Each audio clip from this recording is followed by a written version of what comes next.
So I just bought this 99 Samsung 240, what is it, LC3, and I got this for really cheap, and its whole purpose is to go up in the Adirondacks and leave up there. I just want to do a quick couple of fixes on this, and then I want to bring it up there, and I want to use it to clear some massive amounts of land.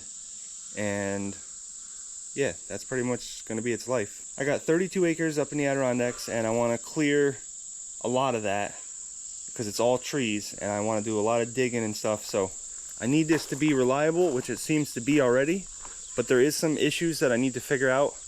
Number one, the track shoes are damaged.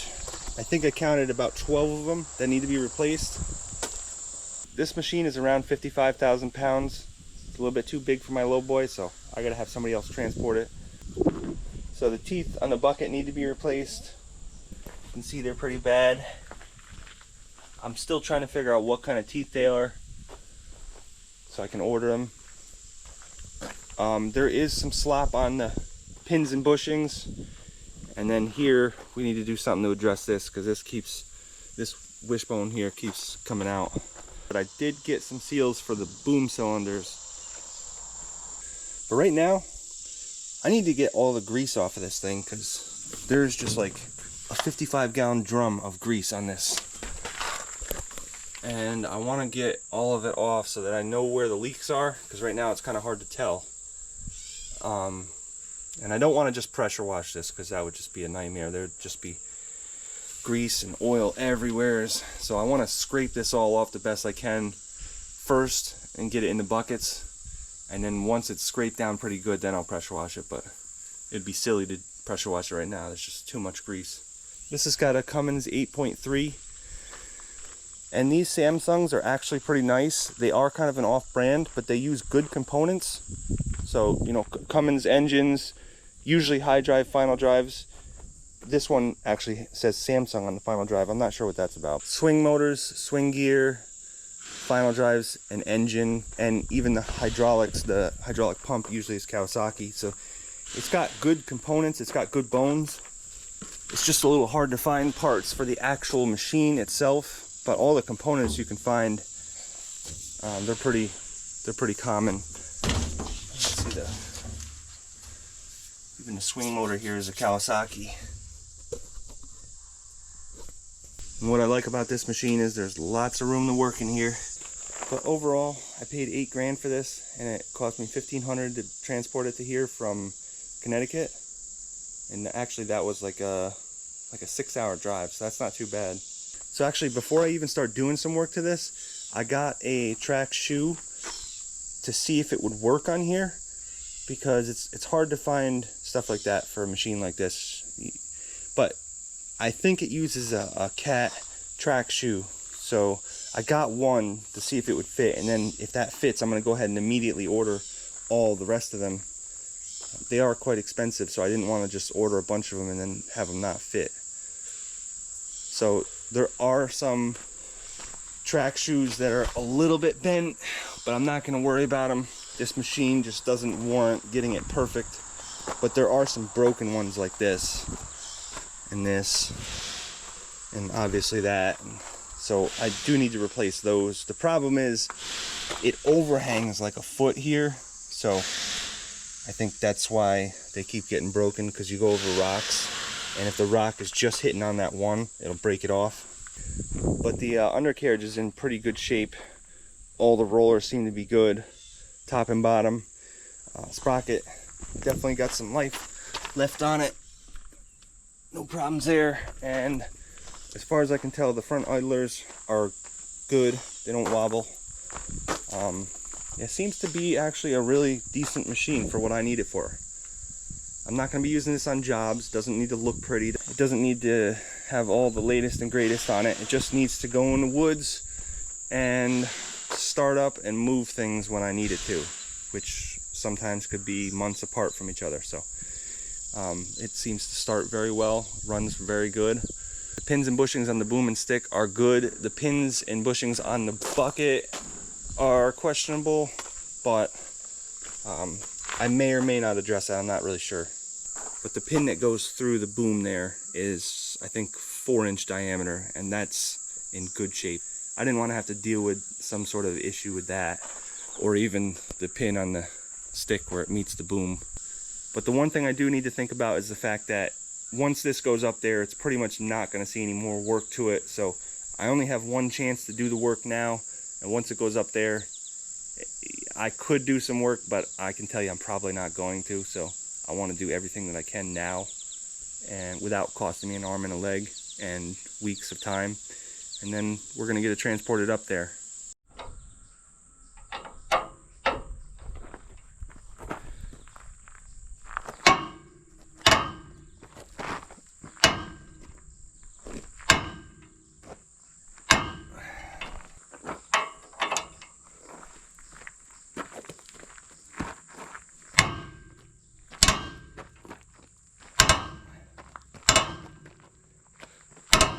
Wow, I think I got it.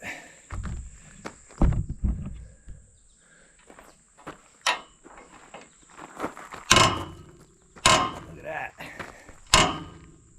See, I have this torque multiplier here, and this would take off anything. If you can't get it off with this, you're not getting it off. This just gears it way down so that you're turning, you know, look at this. It's geared way down. So the object is, you put that little foot there against something solid that can't turn, and then you can put on a 1-inch drive. And like I said, if you can't get it off with that, it's not coming off. But this socket is too wide to fit in there,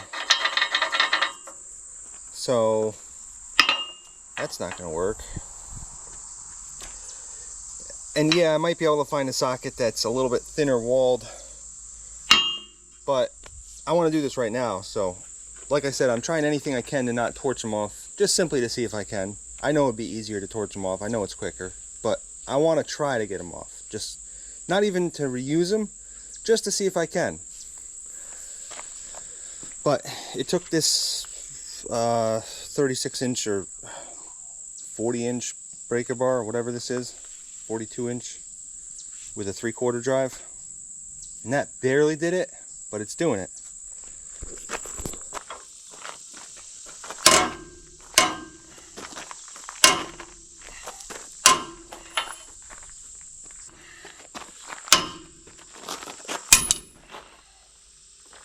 Alright, I guess I gotta torch them off. I bet you I could get them off, but it is looking a little dangerous to do that, so I'm sure that's why everybody torches them off. It's one of those things, I just want to see if I could.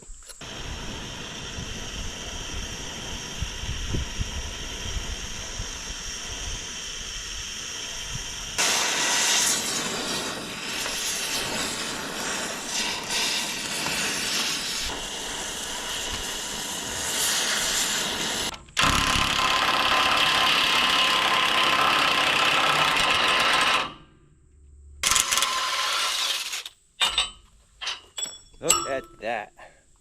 I mean, it's ruined, but I got it off.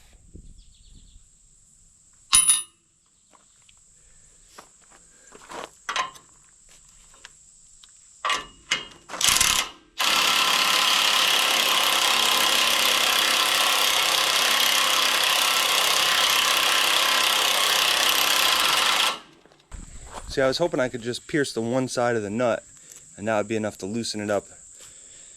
Instead of having to cut through the whole bolt and nut, just cut the one side of the nut. It's only 1/8 inch thick right there.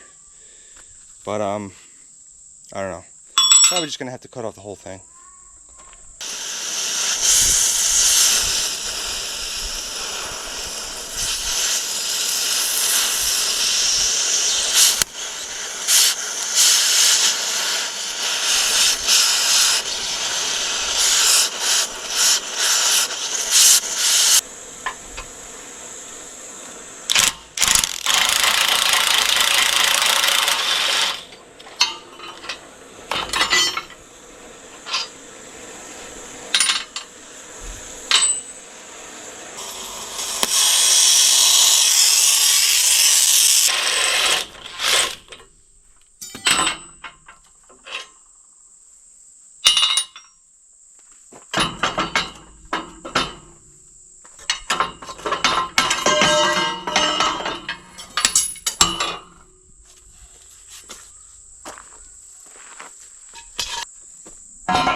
See, this is what I was kind of afraid of.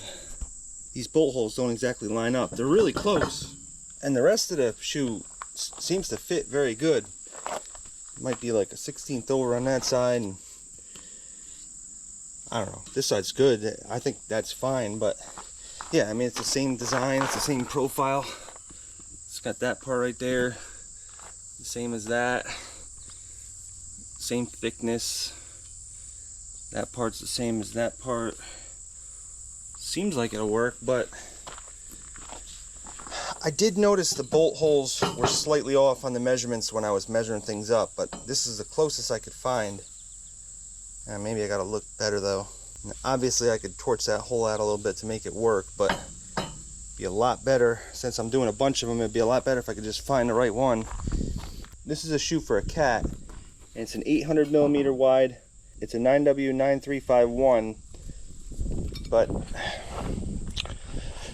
I think what I should almost do is get the number off this chain and see what will fit that, because there is a number on each chain link, and it seems like that would be the better match. So what does it say? CF200. So CF2001172R. Let me see if I can find the corresponding shoe to that chain link. This is a very popular one, but when you go outside of that for an 800 millimeter triple grouser track shoe, it's pretty hard to find them. So today's Sunday. I'm gonna call the Volvo dealer tomorrow and see if they can help me. So I think I gotta leave this alone for right now and just sort of move to something else. I was gonna tackle all the grease, getting that off, but I think I'm gonna save that for one of the guys. I'm gonna move on to the next thing I want to do. I've been trying to find teeth for this, and I did find them. These are Esco U45S teeth. I got to get those ordered. But the other thing I wanted to tackle, this pin seems to have the most play in it. Whether it's the bushing or the pin, I'm not really sure. So I want to just pull that out of there, see what's going on. This pin seems to be alright, but the bosses seem to be wallowed out. And then over here, this wishbone piece here just keeps sliding out for some reason. Actually, I think I see why. It's just because the pin is too long, and since it's locked in with a bolt right there, the pin is too long with the head all the way over here. It leaves that gap. So I think that's most of the problem. And then, of course, this wishbone piece here, it's got a giant gap in it. And oh, I see. I think I know what happened. I think there was supposed to be a boss on this, just like on this side. This has the boss here, and you can always tell what the boss is because it stays stationary. And this one's wilded out too. But yeah, maybe I'll just have to order some boss material, just cut this one off, and then I'll add one on here. That should solve that problem. But yeah, let's get this pin out of here and let's see if it's the pin or the bushing that's bad, and then maybe we can order something to make that a little bit better. I could deal with it the way it is, but it shouldn't be too hard to get that pin out. Right now I got it loose between pressure down and tension up. It's right in between, so I should be able to pull that out pretty easy.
this off.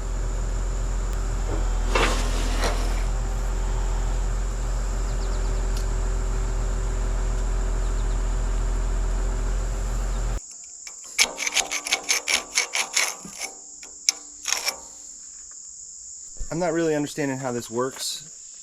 There is what appears to be a bushing in there, but the bushing ends right there, I believe, and then I believe from there out is just shims. But I've been beating on them and they're like either welded in there or they're melted into there. I don't know why those shims are, if they are shims, I don't know why they're so tight. But in order to get that bushing out, that shim's got to come out. But I don't even know if these bushings are bad, because I know the pin definitely has some wear on it. So let me check at the end of the pin what it's supposed to be. I think that's a 90 millimeter, but let me check. So I'm just trying to find the worst spots. Let's see what that comes out to.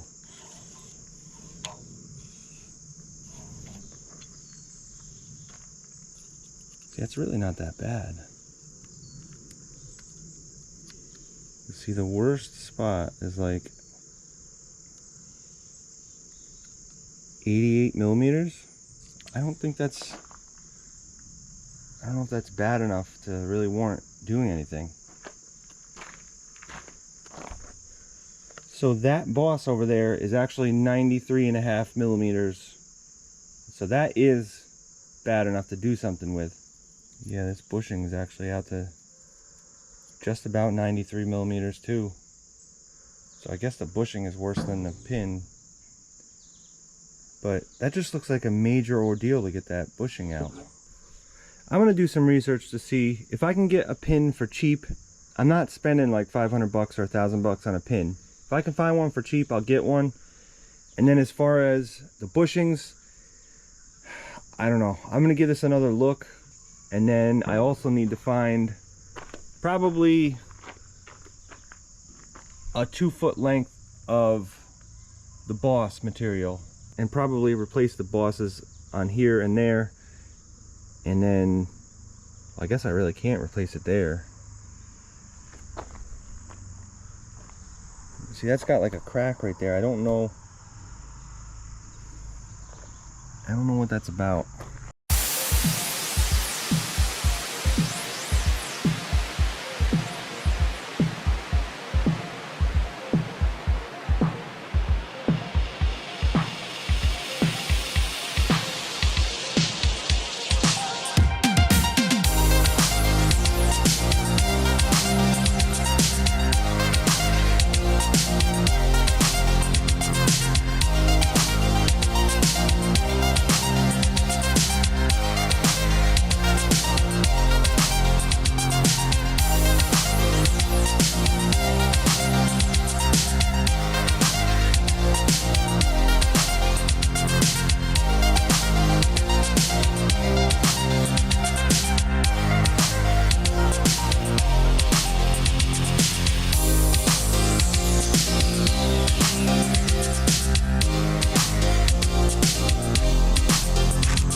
Alright, so I finally got the pin and the bushings for this machine, so I'm going to go ahead and pressure wash this all down. I'm going to cut this with a Sawzall. I've had really good luck with that. And we'll pull these bushings out and pop the new ones in, and then we'll put a new pin in too.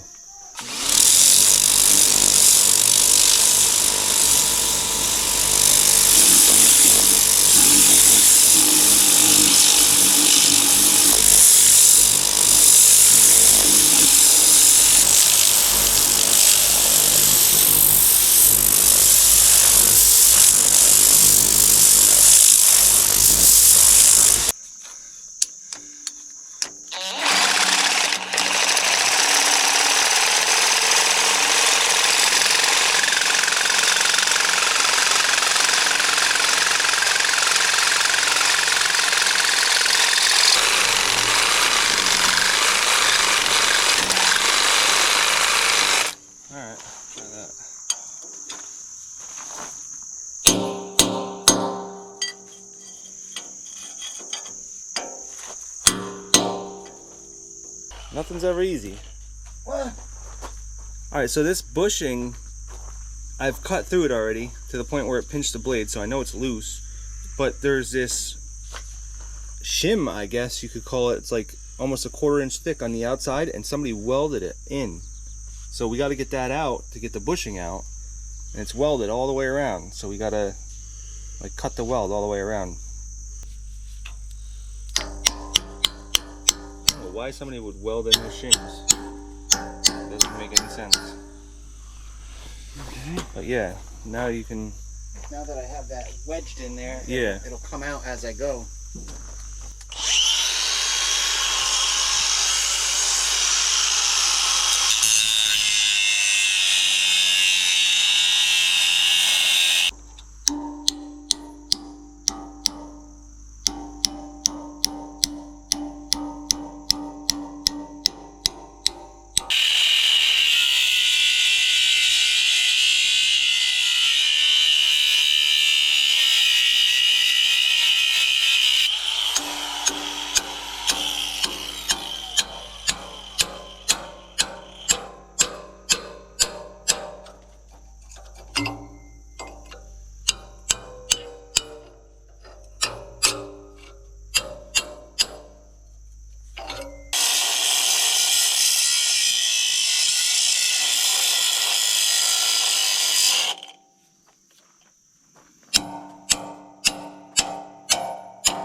close. Mostly.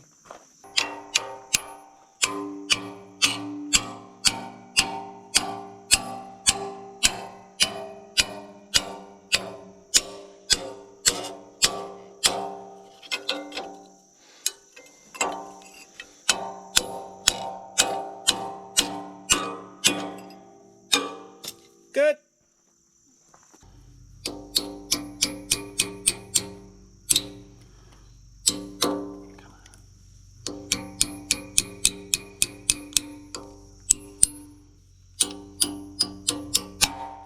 There we go. That's the sound we wanted to hear. Yeah, now the whole thing's loose. I guess the other side wasn't cut all the way, even though it was pinched. Cut all the way. I guess the lesson is after it's pinched, you gotta go a little bit further.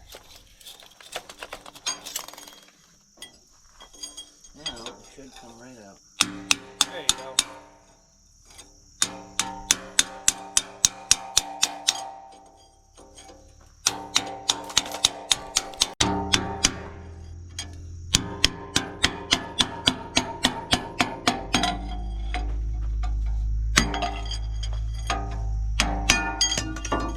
Bink. Cut!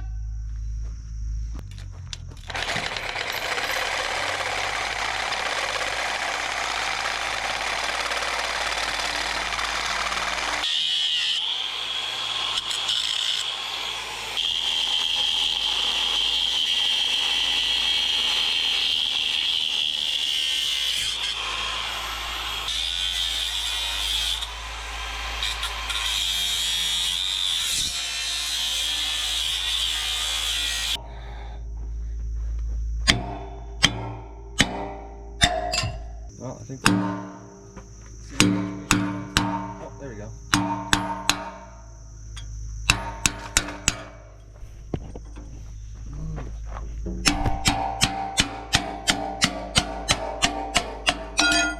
That is like the most satisfying sound ever.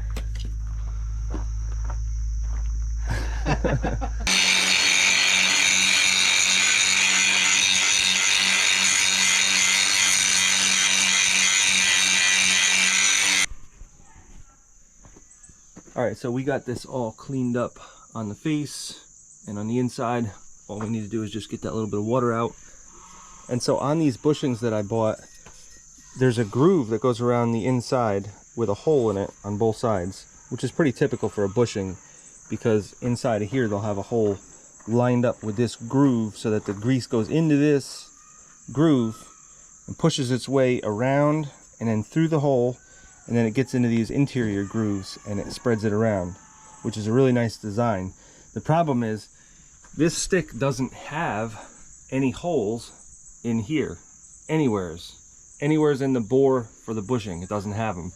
So the only place that grease comes in is through the middle. There is a hole that goes down through the middle. There's a giant cavity inside that holds like 3 tubs of grease. And basically you pump grease into these fittings, well, the bottom one, and that fills up the whole inside there. The problem is when you have this bushing in here, these grooves don't connect to the end. So now you're trying to push in grease from a spot that there's no groove to push it in. So it will eventually make its way in there, but it'll probably make its way into the top mostly, because the bottom will have weight on it from the bucket. So the top will have just a little bit more space, a little bit more clearance. So the grease will go in the top and it'll push its way through, but it won't grease the whole thing. So what I've done on these is on the inside, I added an extra groove to connect the interior grooves to the outside. So there's a groove right there and a groove right there at the closest point where these interior grooves meet the outside. So now when I fill this up with grease, it'll first go in the path of least resistance, which will be these grooves, this one and this one, and then it'll hit these interior grooves and it'll go around.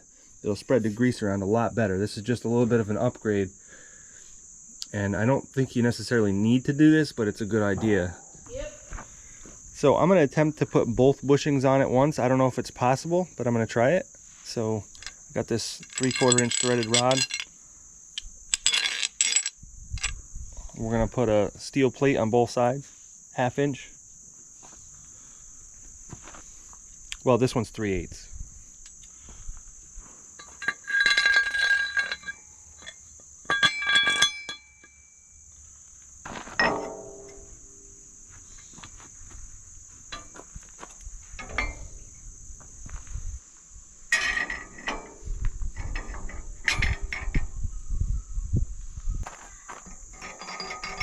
Yeah, that should be fine.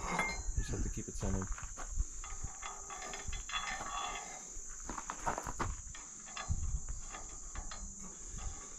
I think maybe we'll use this side as just kind of a stationary one, and then the other side we'll tighten. Right, try to keep it centered too. That's what I'm trying to do. That bushing is like in on the top and not on the bottom. Yeah.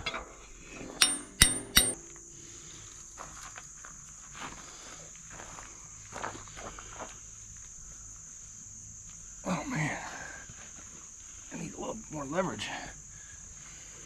Okay, I'm gonna do the same thing here.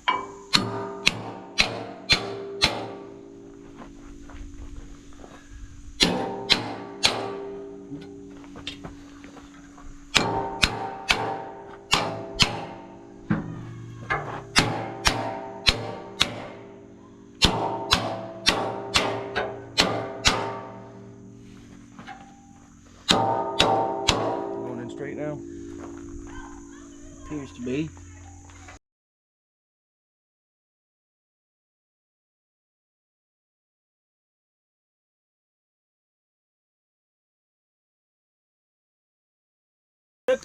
Okay.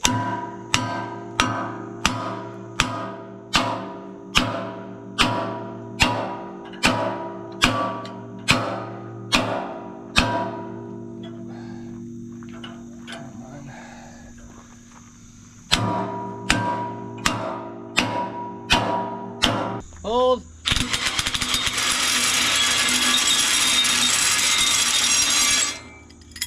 Well, my God, that was faster.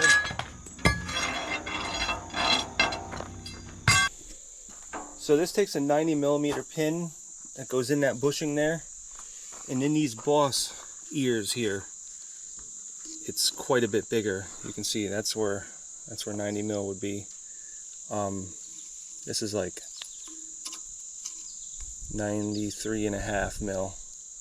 So what I'm going to do is have a machine shop make up some sleeve shims, and we'll put them in the ears here, and hopefully they're not too ovaled out.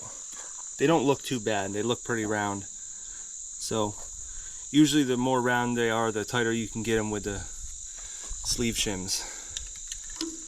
So actually this side isn't near as bad.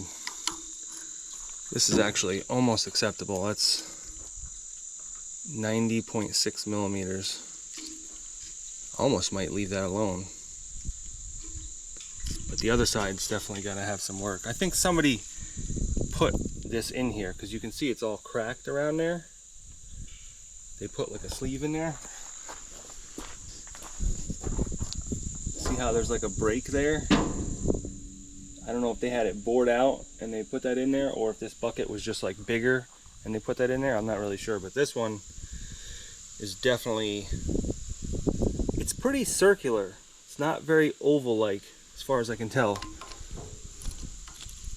It's 93.8 this way and 93.6 this way. So it's not too bad. But let's convert that to what a machine shop would use, which is inches. So that's 687 thou, 3 inches and 687 thou. And then this way is, so this is 690 thou, so it's like 10 thou difference. That's not a lot, actually. I've seen much more oval than that. Let's see, the bushing is 3.55. See, the bushing is 3 inches and 550 thou.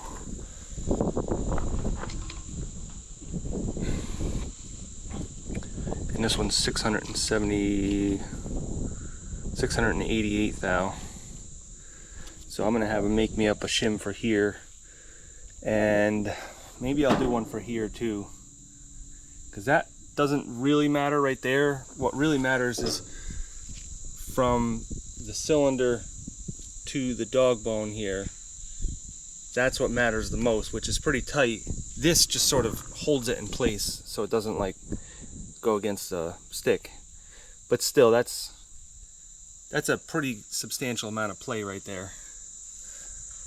So maybe we'll take this pin out, measure that up, because it's like 45-minute drive each way to go to get these shims, so I might as well make it worth it and get any of them that I can.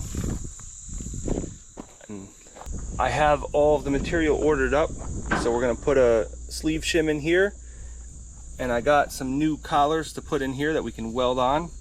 So I got one for there. As you can see, that's, can you see that? Yeah, there's like a ½ inch of space there. And then this one's pretty bad too. So we're gonna cut this collar off, put a new one on. And then this one doesn't have a collar, and it's actually not too bad. There's not a whole lot of play in this one, but while I'm getting the other ones, I'm just gonna get another one for here and weld it on. So we're gonna weld on 3 of them, and then one of them is gonna be one that just slips in right there. So, but in the meantime, this machine can't really do much right now the way it is. So we're gonna actually put this back together, put the pin through there so that we can move the machine around and work on other stuff. Because we're gonna switch to taking these cylinders and flapping them down, and then I can start rebuilding them.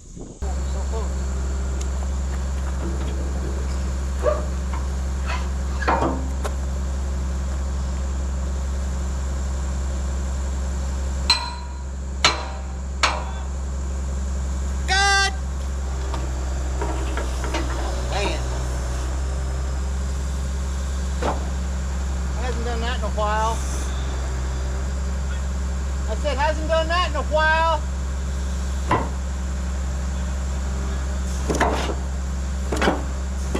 Yeah, that's a lot of play on that one.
Boy, that engine sounds real nice.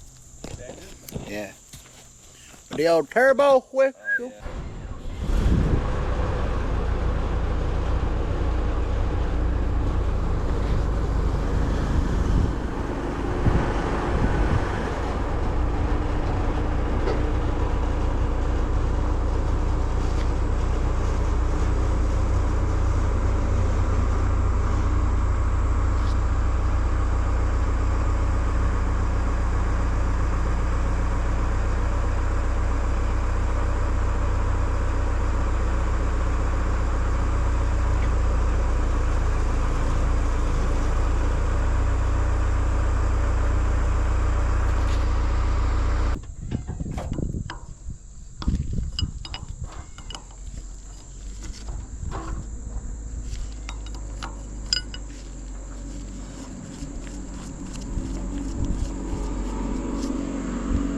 A 7/8.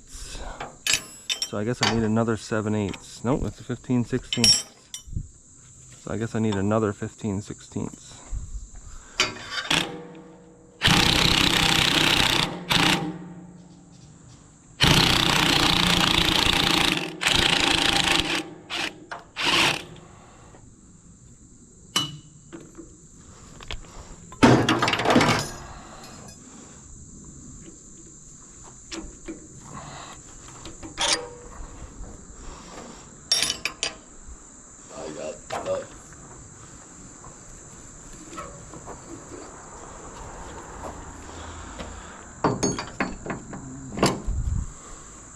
Side of it. It's going.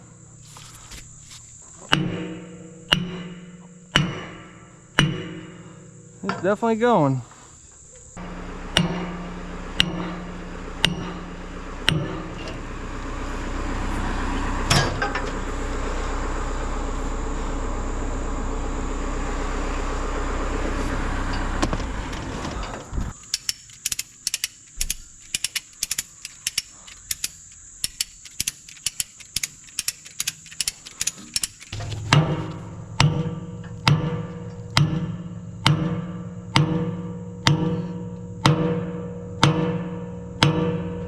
Wall.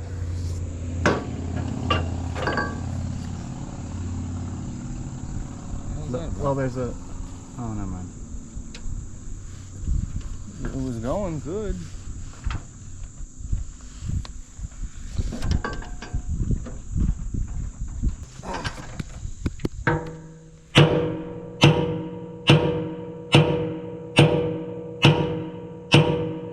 It's going, but very, very slowly. And now we're in territory where I'm going to need to start using another pin, which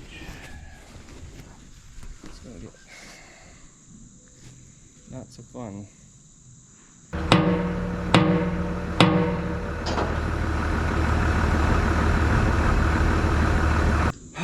I don't know, man. This thing ain't coming out. Might have to either we could try it from the other side to go this way. And if that doesn't work, then we might have to disattach it at the bottom. May or may not be a nightmare, I don't know.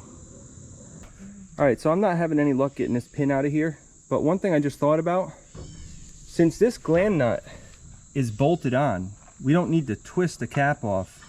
Normally you'd want to keep this cylinder on the bottom so that you can twist the cap off.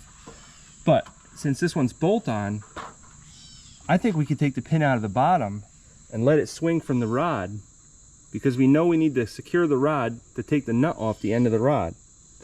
So even if we get this off of here, we need to put it back on there once it's apart to take the nut off of the rod. But if we keep the barrel on down there, then we don't have to do a second movement. And I think that pin will come off easier too, because we're not going through the whole boom and two rods. So it's a much shorter pin. So I think the answer to this is going to be disconnecting the pin on the bottom.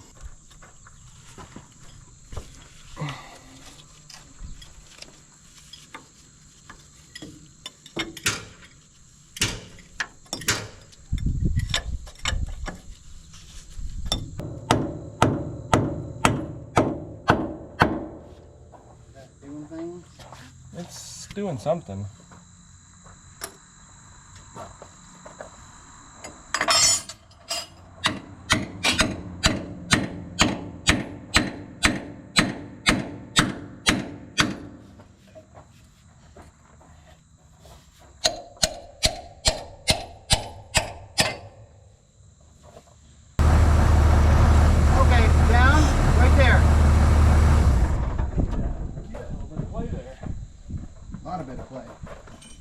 Slop right out of there like nobody's business. Oh yeah, look at that. Wow.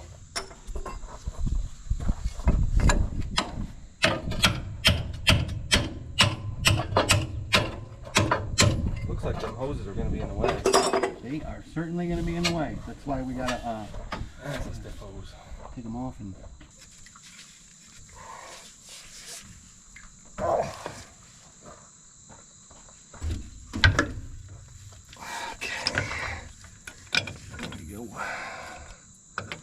Oh yeah, this is real milky. I bet you it is.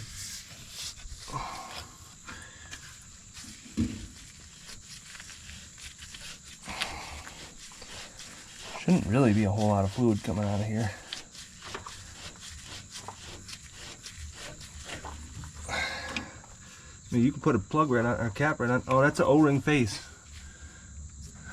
I guess I need the orcs.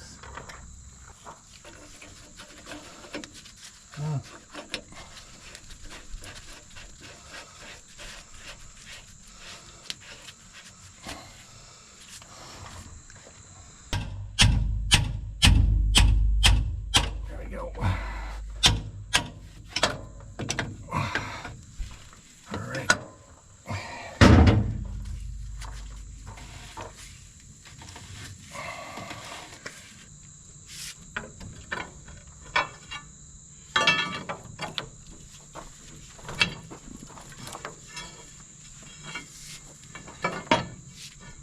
Kind of in the line of fire, and I don't really want to. I don't really see where I could be that would really.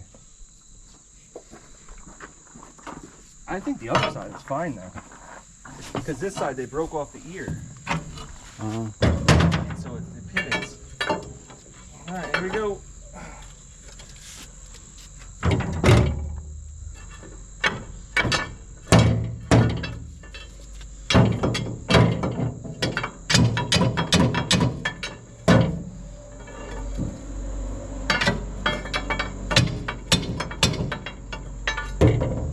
I think if you just take the bark bar and lift up on that or something, it's just got a little tension on it right now.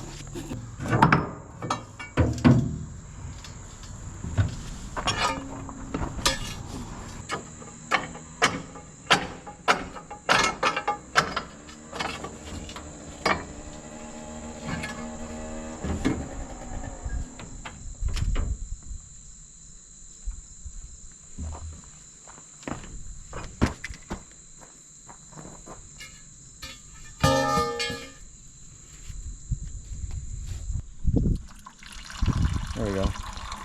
It's already sinking down. Yeah. Now if you just crack the other one, there we go. It might be at the end of its travel, or close to it. You just crack the other one just a little bit. There we go.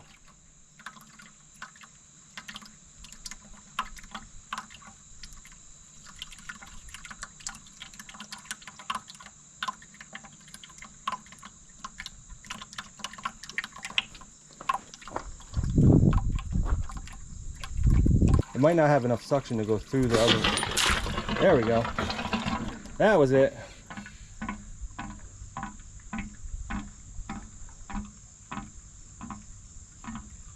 Well, We cracked that fitting loose down there. It should dribble a bunch of fluid out of there. It's not going to be very fast. But. Wait, what are you trying to do? Rebuild the cylinder.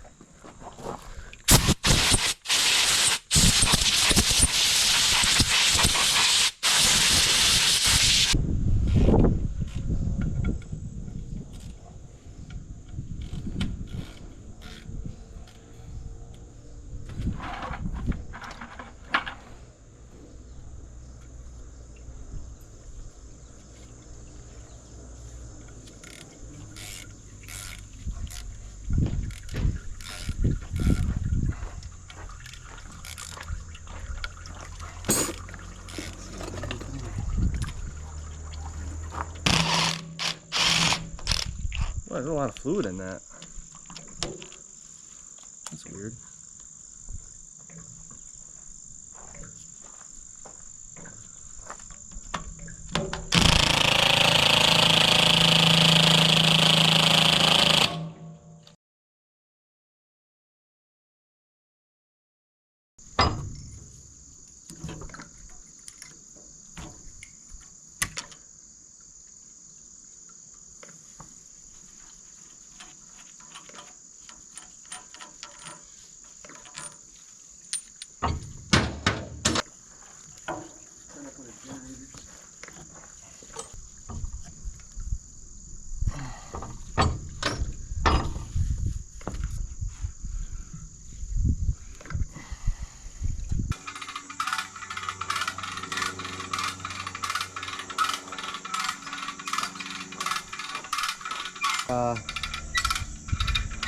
You need to get this thing horizontal first, and then do the whole thing. It's kind of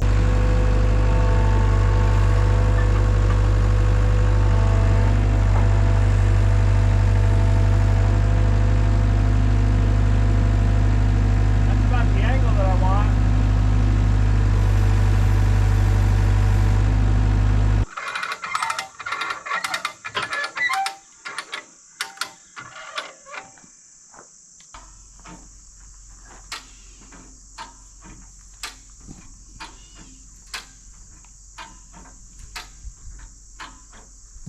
It's doing things.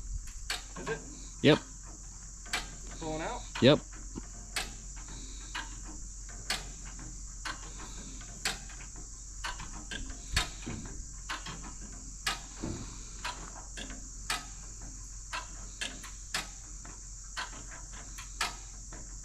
Probably like 4 more clicks and it's out.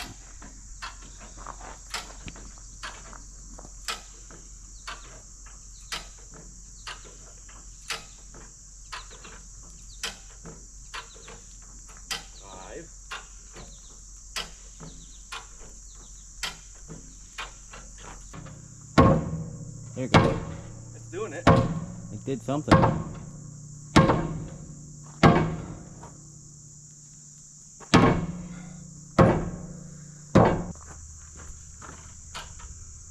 know how we're gonna get this back together. Oh, there it goes. One more of those and she's out. Yeah? Yep. Well, once you get tension on it, I guess. Don't worry, I won't hold you accountable for your number of clicks.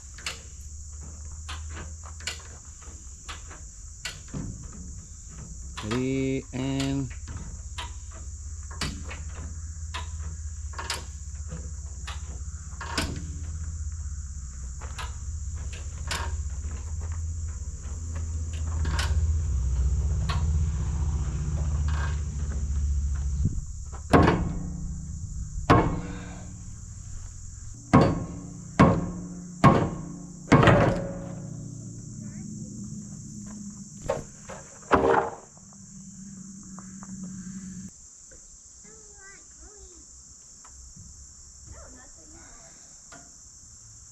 went right to the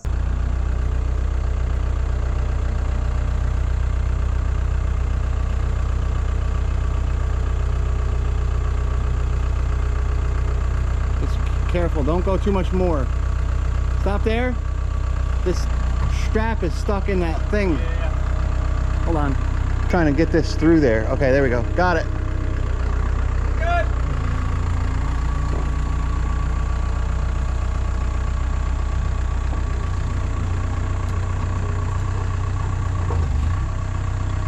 I don't want to put those hoses on the ground because they're gonna get contaminated. Hold on. But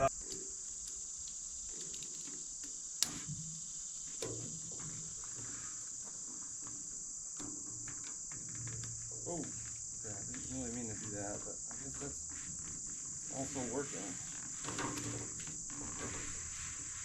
There we go. Good. Okay, so this is kind of loose. I'm a little bit concerned about that. There is a set screw, but the set screw is also loose. Hopefully we don't run into any problems, like stripped out threads on there or something.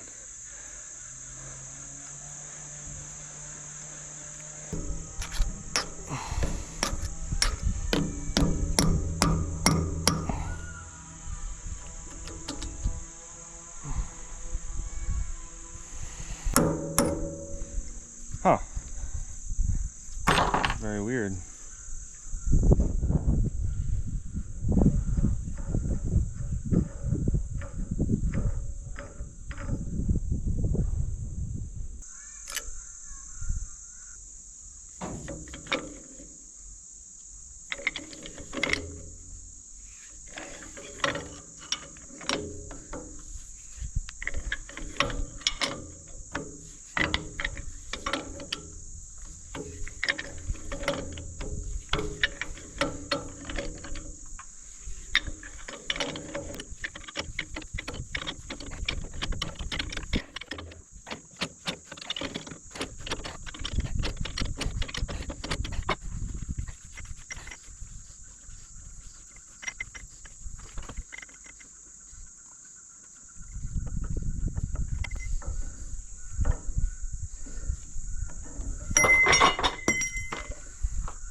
So when I was just pressure washing this out, these seals just sort of crumbled out of there. I'm pretty sure that it's a dust seal right here.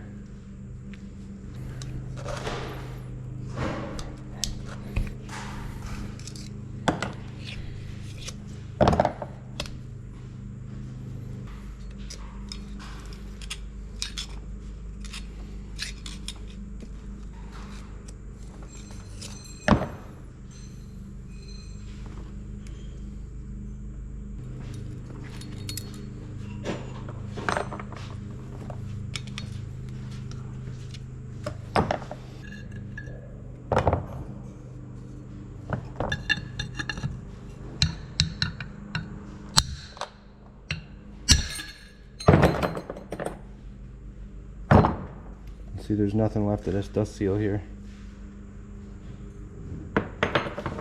You know, the funny thing is, there's a seal inside of here that's totally gone. I don't know what happened with it. There's nothing in the bottommost groove in here, and I'm pretty sure it's this seal that mates up with this one, and that goes in there.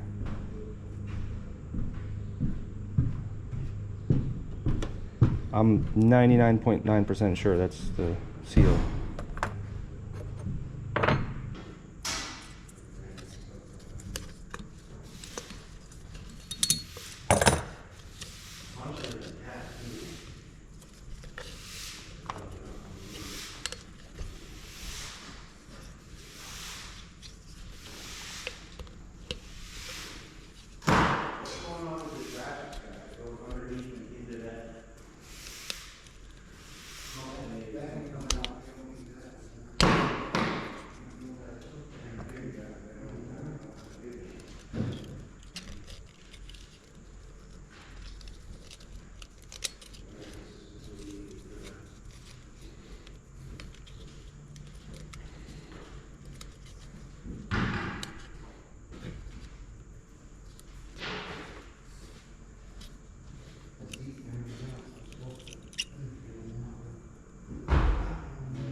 All right, that's.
I'm gonna put these in a pot of hot oil. Alright, so fresh out the pot. I guess I could handle it. That's pretty hot.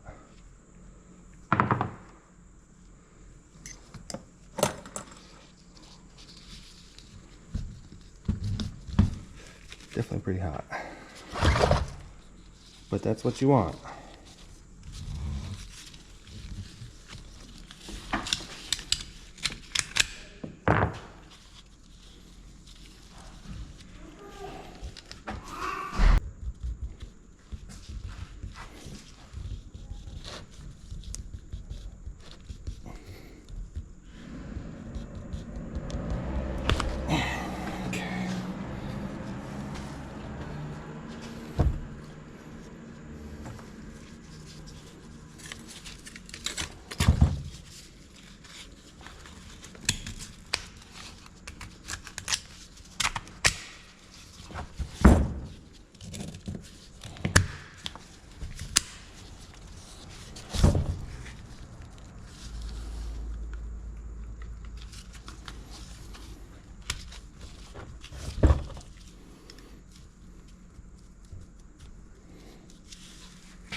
Well, that was one kind of hard part.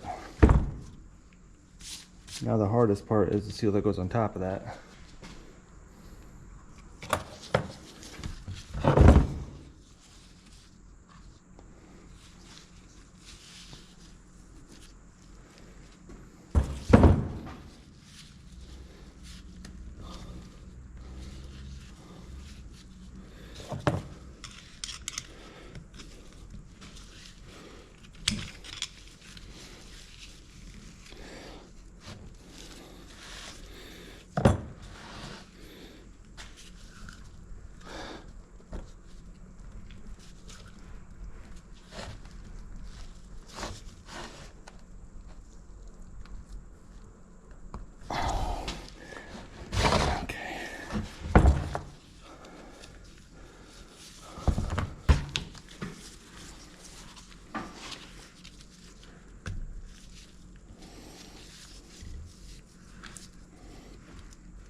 This is always the really stupid part of this whole thing. This seal always gets stretched out, and then you got to somehow get it to fit back in the barrel.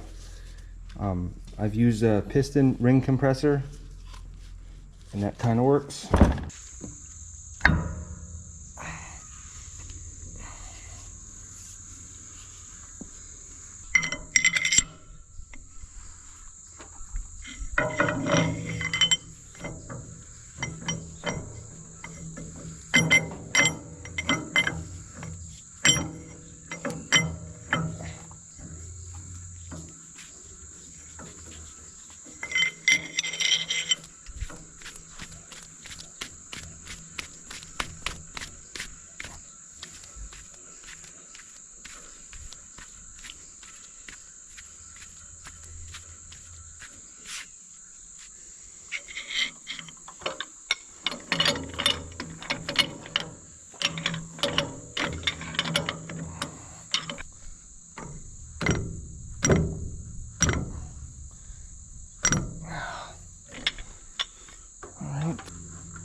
Okay. It should go in there now. Well, just wait a minute. Let's go a little bit more. Let's still got a lot of tension on it.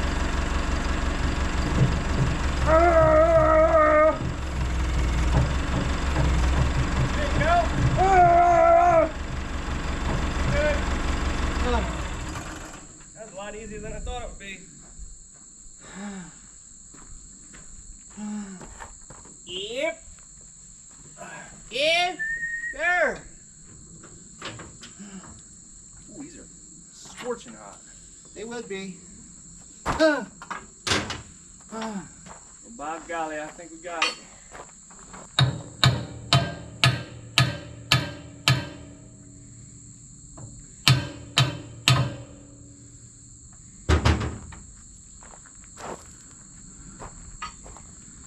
And we just got to spin it around 180.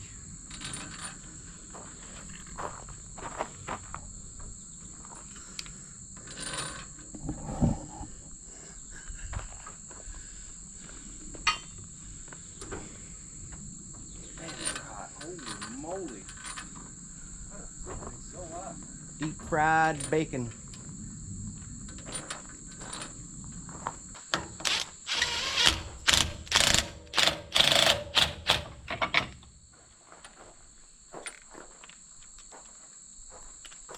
I think once you get 3 of them tightened, then we can take this off.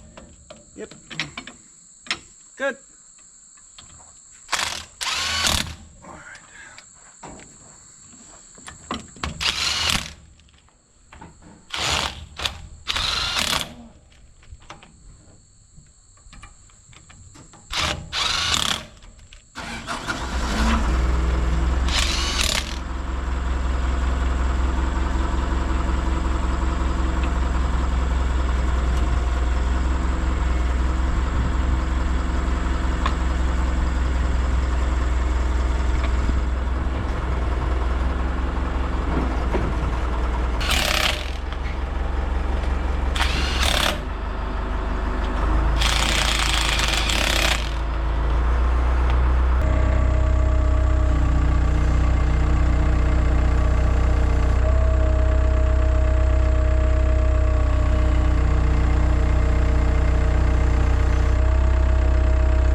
Or is it?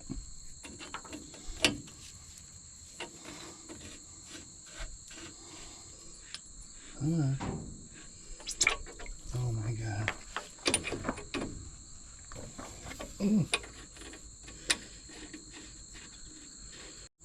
So at this point with this machine, it's late on a Friday and I'm gonna lose my help in a little bit. So I don't want to tear into doing the other cylinder because I still need to do this one.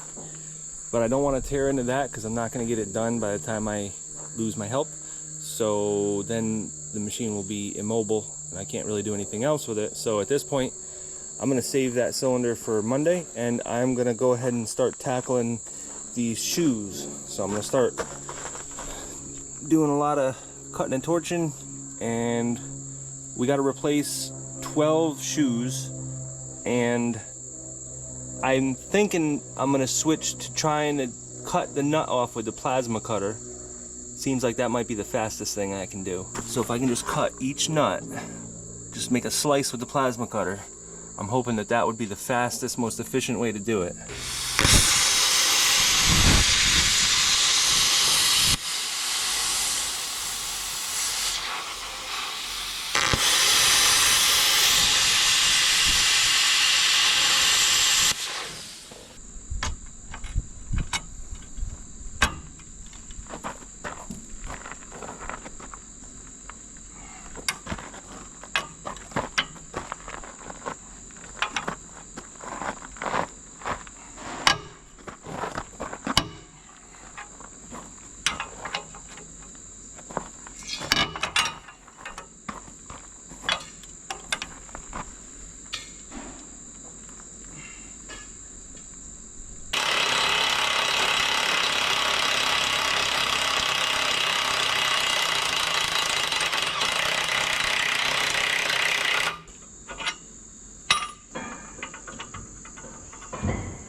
So I've tried all different kinds of ways, and I've come to the conclusion that the easiest and quickest and most efficient way to do this is to make a cut on both sides of the nut about 180 degrees apart. And as soon as you start ratcheting on that, it will make one side fall off. You beat it around a little bit, make the other side fall off, and then there's no nut on there anymore. The bolts still don't want to really go up through because there's not a lot of clearance, and any slag that you have will stop it. So at that point, what I'm doing is just lifting them up enough where I can cut the head off, and then I knock them down.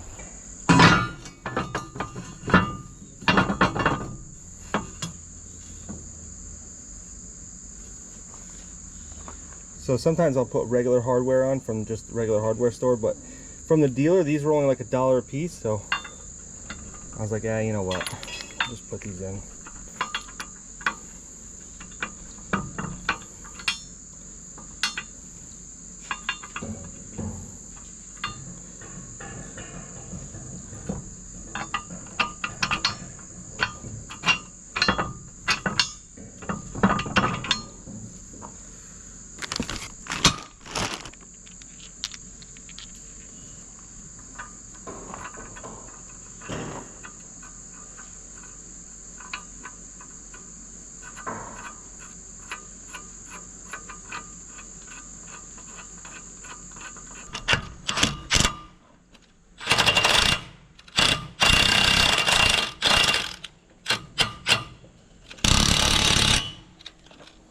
Alright, one down, 11 to go.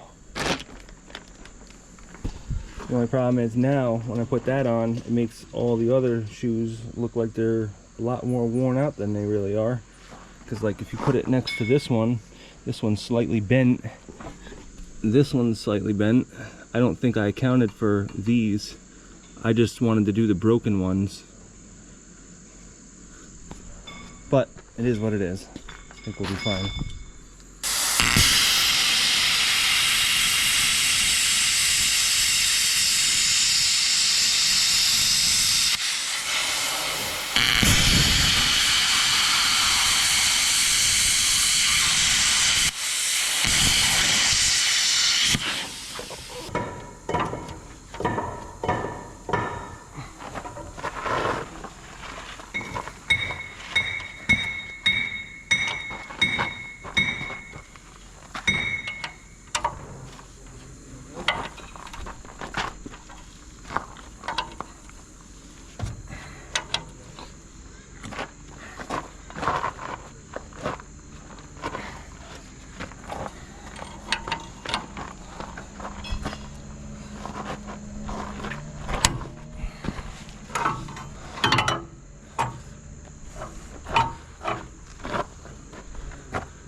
starting to learn also that I think it's worth picking up this side of the machine and putting any shoe that I'm working on right here, because it's so much easier to work than to be underneath the machine over there. So if it means that I got to move this track every time I work on a new one, then that's fine.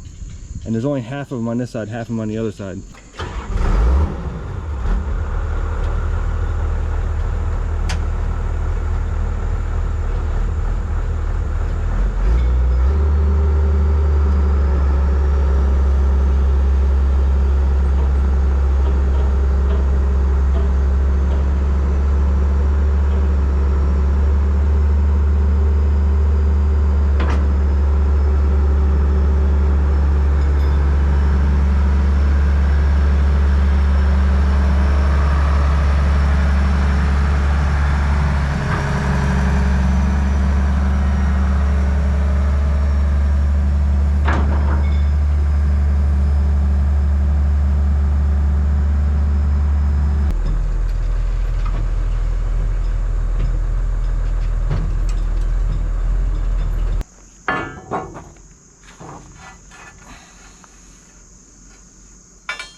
I know a lot of people are going to ask, why don't you just burn off the heads of these bolts from the top with a torch?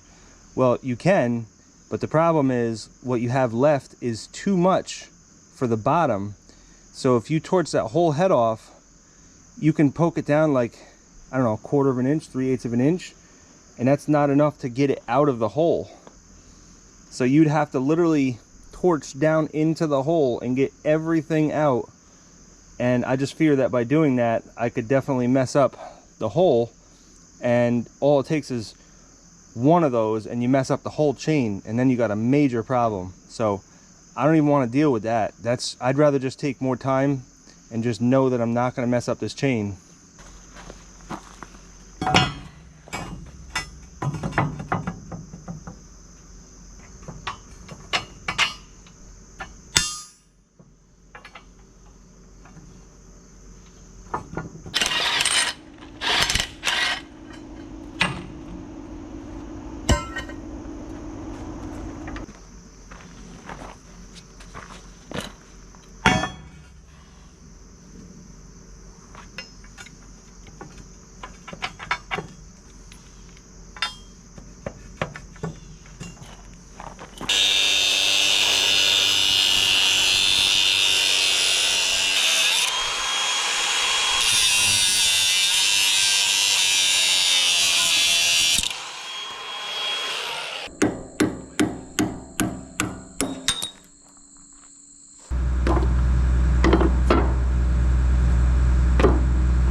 All right, so I definitely made a mistake here. This fits right here perfectly, but I didn't realize that from there on, it's actually very close to the correct diameter there. So I guess that means I had that thing made up for nothing. You can see there's a lip right here. For some reason, the outside is worn, but not the inside. So I'm just gonna leave that alone. It's definitely, it's probably like 20 or 30 thou off from what it should be, but you can't make a shim that thin.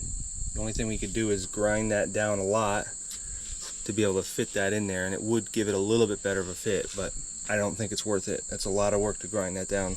So we're just gonna leave that alone.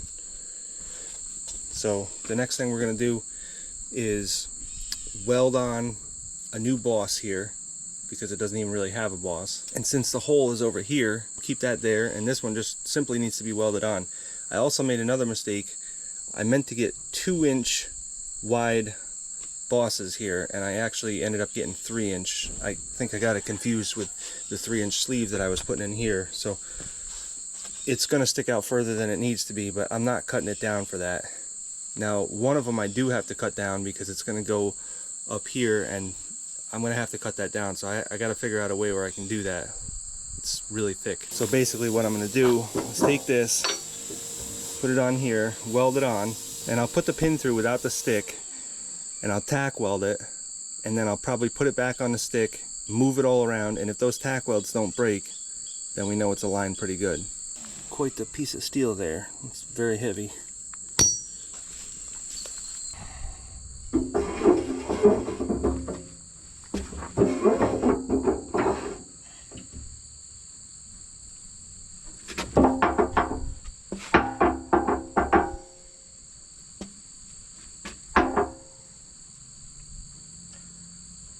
So I know that looks ridiculous because it's sticking way out. It was only supposed to be to here, but it's not worth cutting it.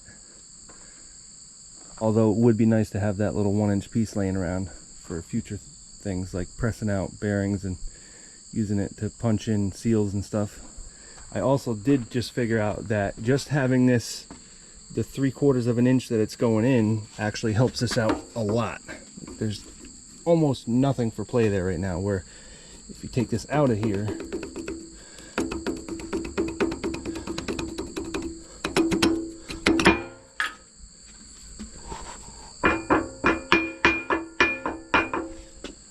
so just having that in there really helps.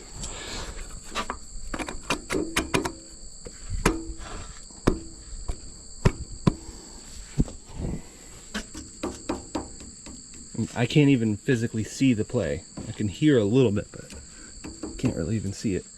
So, you know, maybe it's worth, if I take a flap wheel and go in here and grind down another 1/2 inch, I'd feel a lot better about that. So it can go 1/2 inch in more. I don't think that would take a crazy amount of grinding, and it would definitely help out a lot. And I think that would just give it more material to ride on and more material to wear out, which really the bosses should never wear out. As far as I'm concerned, my theory is the only reason the bosses wear out is because you don't grease the actual pin enough, so then the pin starts turning when it shouldn't. Also, if you don't have a bolt in there, that also doesn't help either, but really even the smallest bolt should hold that from spinning as long as you have enough grease on the pin.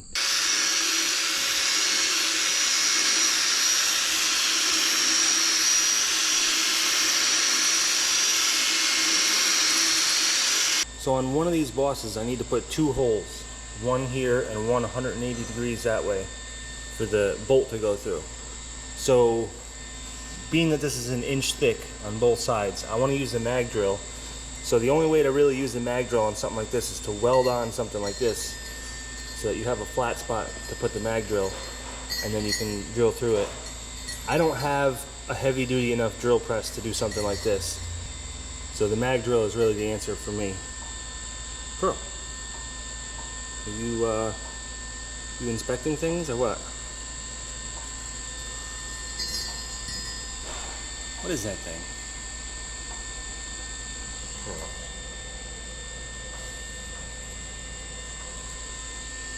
What are you doing?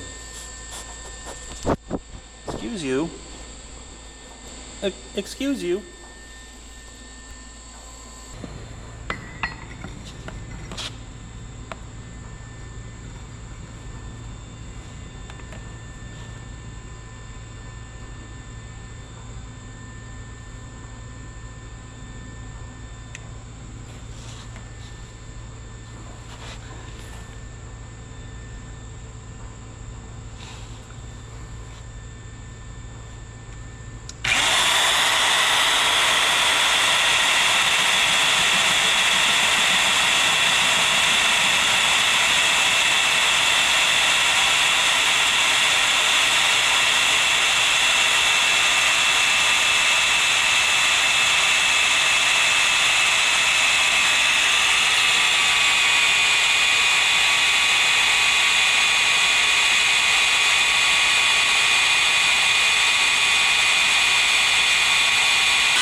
So this is the boss that's already on here that's needing those holes on it.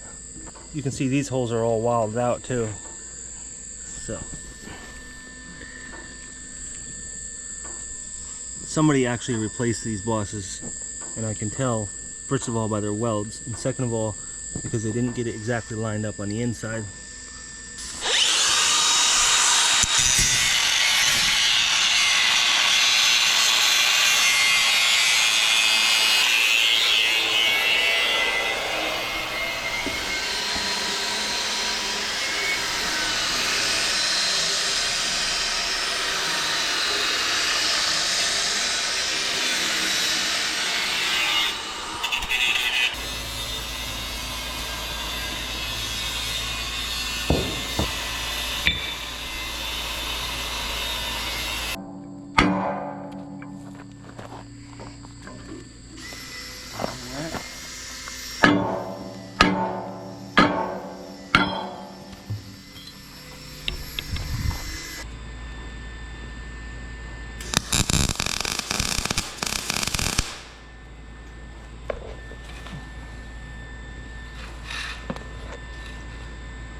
Man, those annular cutters just really eat up this material quick. It's just nothing like it.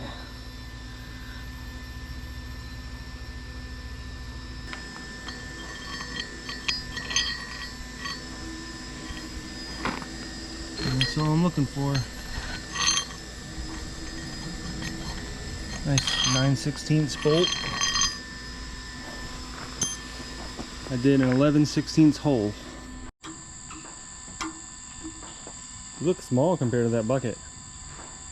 I am small.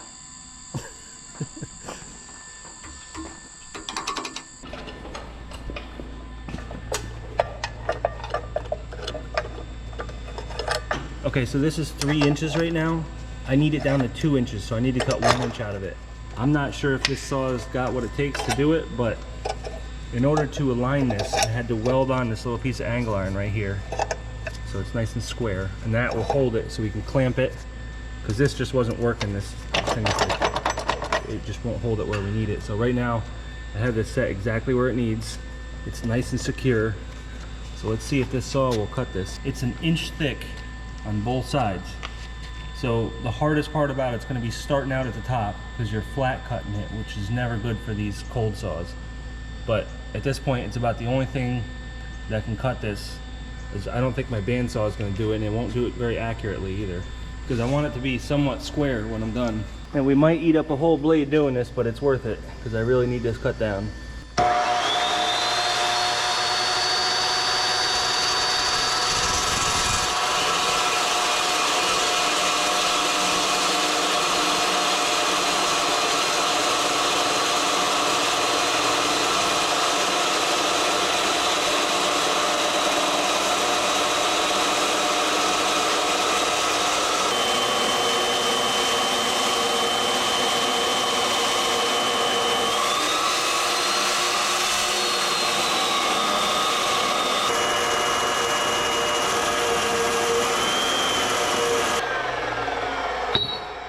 That's it.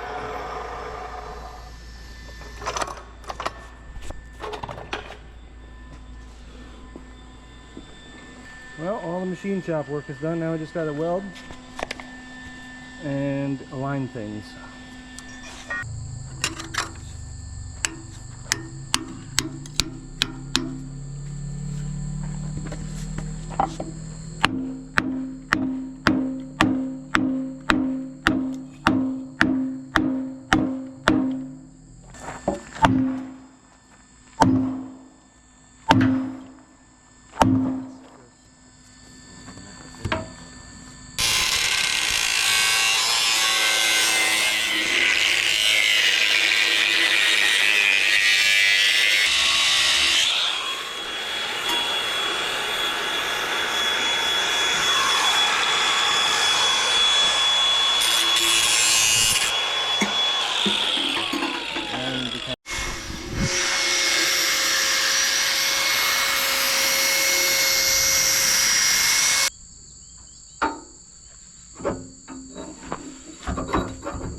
See where it's at on this side.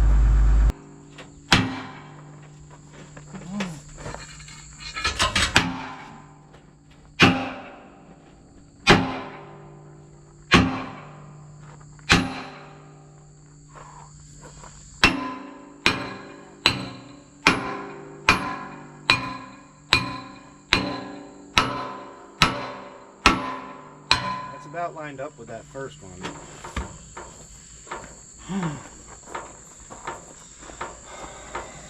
Do you want it at the first one or the second one? The second one.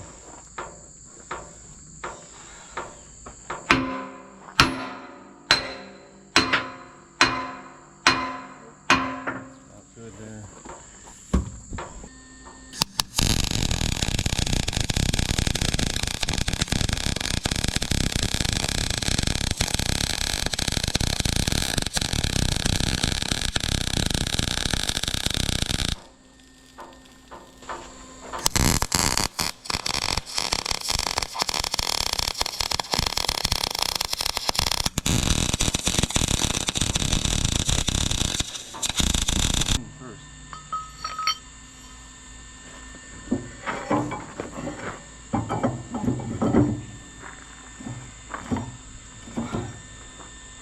I just don't want to do it all the way through yet.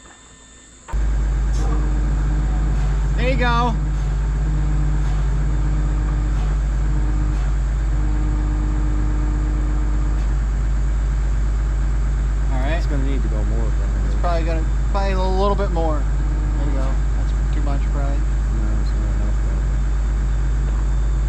torch bar.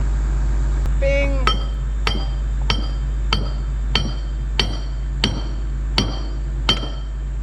Good. Okay, stop there. Over there. Oh!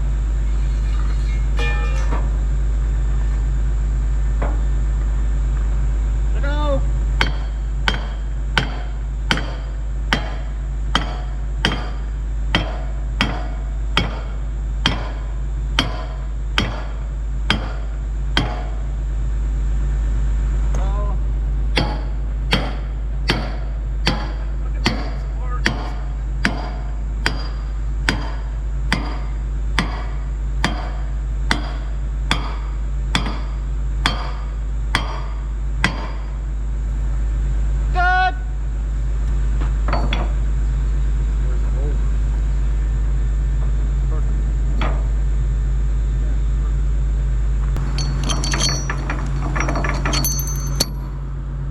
That's what I'm looking for.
Alright, so I got about a 3/4 inch weld in 3 spots on each bushing here, or each boss I should say, and none of them broke.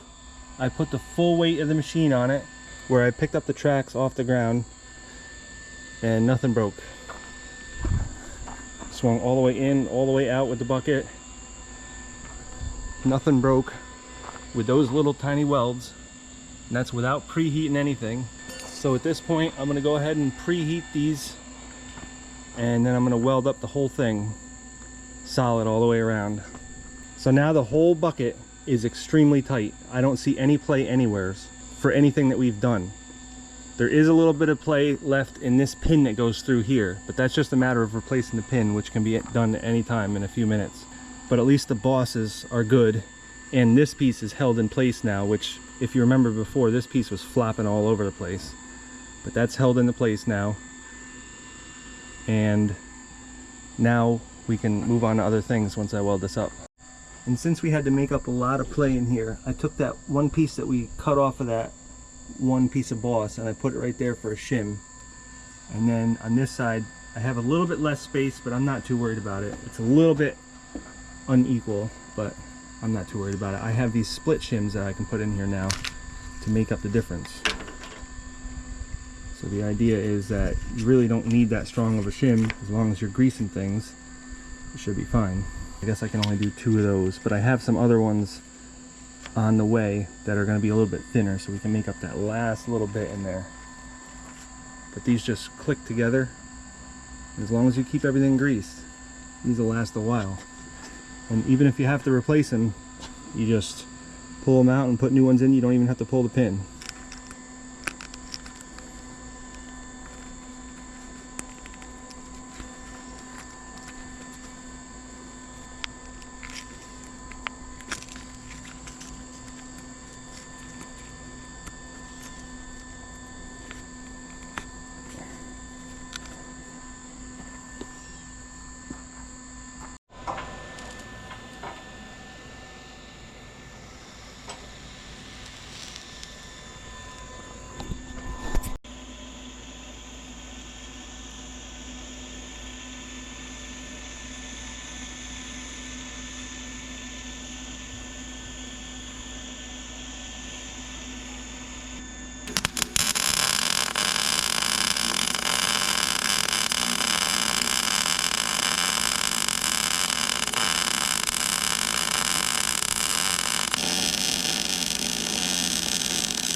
I think it's looking pretty good.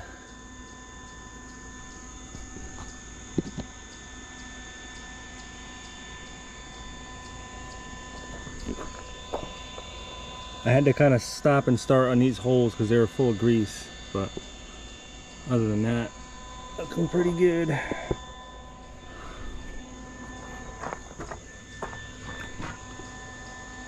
I mean, it's not too bad for being an inch thick. You know, there's stop and start marks where I tack welded it, but overall I'm really happy with the penetration on that. I had to turn the wire speed up quite a bit to kind of poke into there so it's got some penetration, and I really preheated the crap out of these too.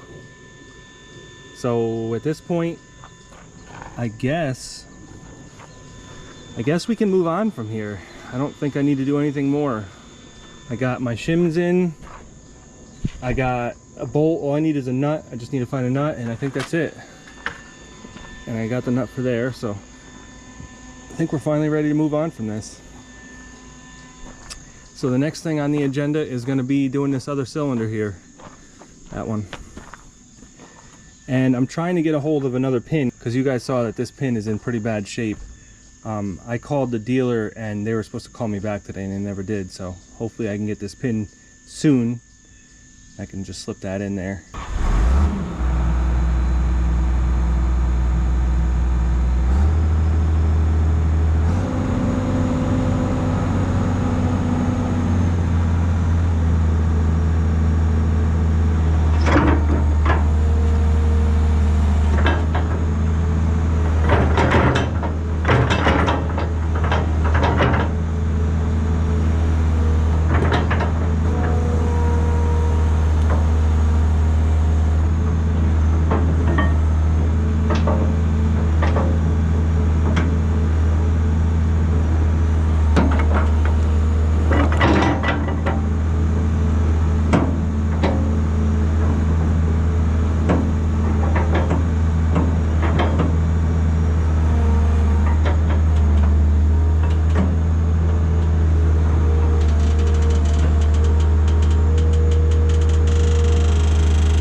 You know, it's almost kind of hard to remember what it was before because it's been a little while since this has had some slop in it. Because, you know, by first putting in the pin and the bushings, that took up a lot of the slop. But then this was the other, like, third of it. So, before this thing was really clapped out. Especially this right here. This was too, though. And this isn't perfect, but that I would consider near perfect. There's just about enough play in there to get the pin in and out without having to beat the crap out of it, but no more.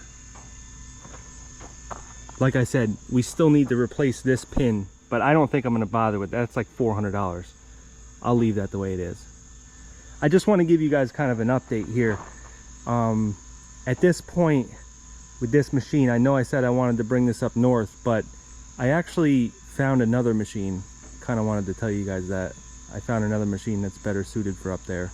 So you guys will see that video pretty soon here because I'm working on both machines at the same time right now. But yeah, I decided this machine, I'm probably going to sell it. So I'm doing things not any differently than I was before because I still want to fix it up like I was going to own it. And there is a chance that I may own it. I'm not really sure, but I'm probably going to end up selling this machine. So believe it or not, the other machine that I bought, which I don't want to tell you guys yet because it's going to be a few days, but it's right behind this video, and I'm actually further along with that machine than I am with this machine. I have been doing more work to that machine simply because I'm on a time crunch here and I want to get that machine up north. This one is a great machine and I really wanted to listen to that turbo the whole time I was up north. I love that, just echoes throughout the valley. But at the same time, this machine is too big for me to transport, and it doesn't have a thumb. Those are the two main determining factors of bringing this up north versus another machine, which I could add a thumb, but adding auxiliary hydraulics is not a thing that I'm trying to get into right now, because it doesn't even have a valve block for it. So that would be a lot of work, and I could get a manual thumb, but at the same time, I think this machine would make a good machine that just sits there and loads up trucks all day. That's what this machine is meant for. It'll load up a truck real quick. It's got lots of reach. You could even dig out some small ponds with it and stuff like that. But I think for land clearing, I think the other machine that I bought is better suited for that. But anyways, let's finish up this machine anyways, because I can't really sell it until I finish it up. So let's get that other cylinder fixed. And then inside here, I have a leak that I need to fix. And then just a few other little things, and then we can call it good.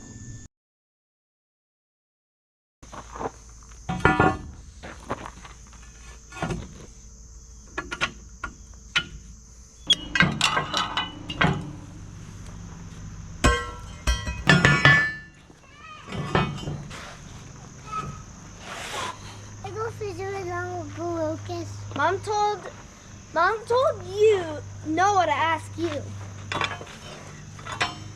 Yeah, so can I go visit with him? What? Can I go visit with Uncle Lucas? You need to ask him. Who? Uncle Lucas.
Starting to leak.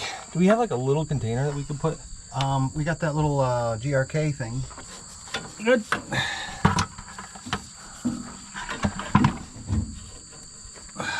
It should stay there. That is the most terrible looking fluid.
moved a tiny bit. There it goes again.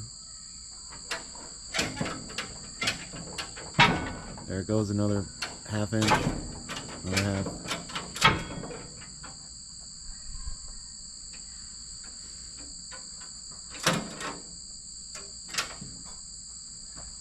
If I jiggle it, it'll probably go.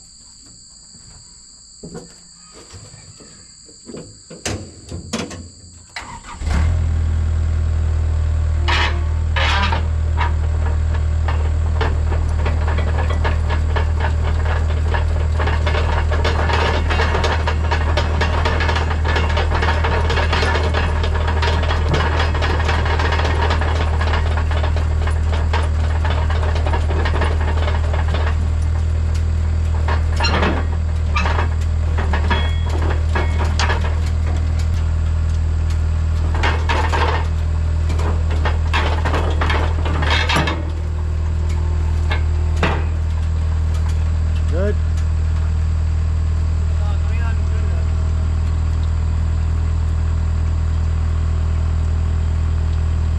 Can you come to me just a little bit? Come this way. Good, good.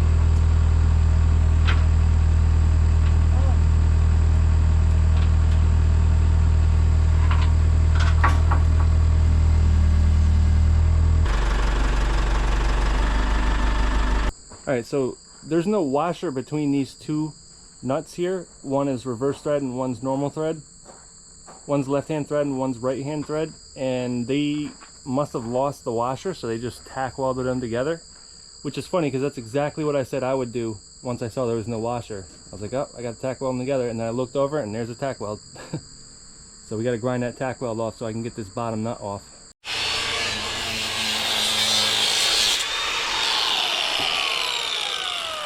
Well, what do you know?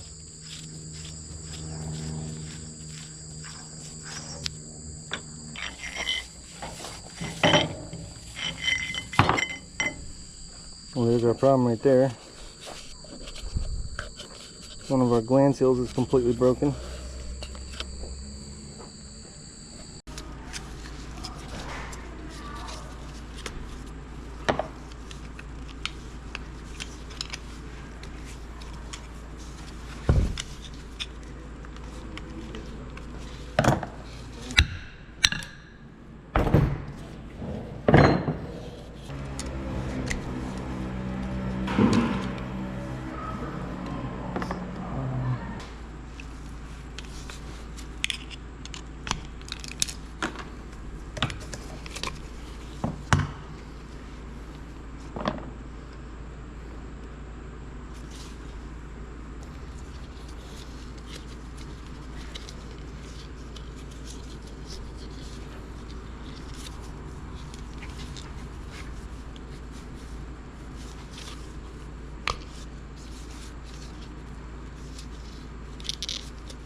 No, I already got it.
Well, I did not get a seal.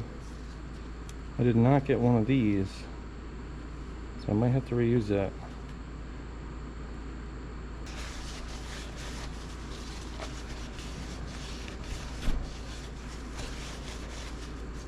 Man, somebody really beat that up.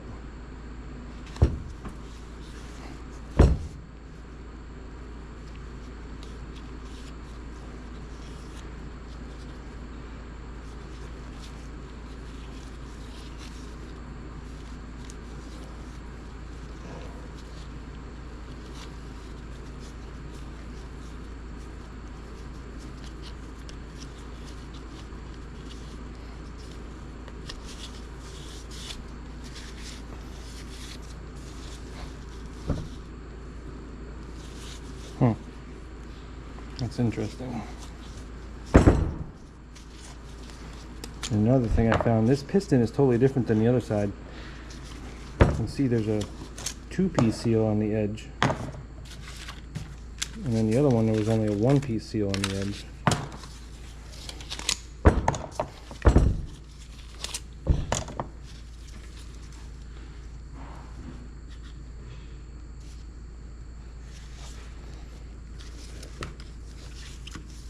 It's broken.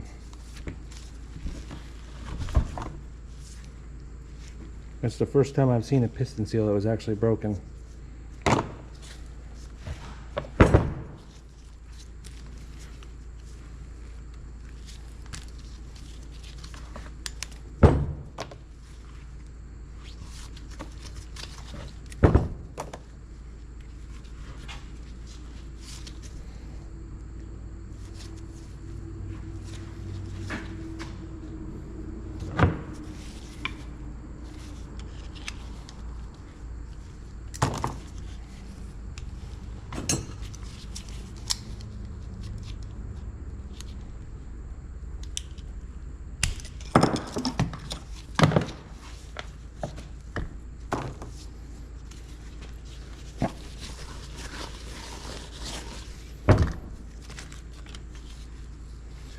To the hot oil bath these go.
All right, so I'm getting faster and faster each time.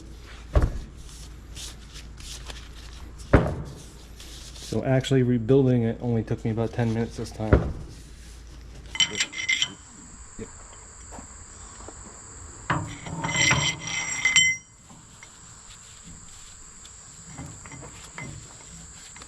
There you go.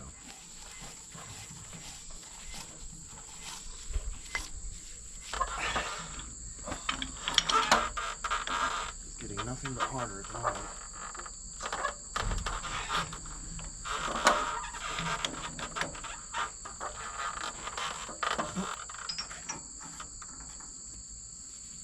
Tighty.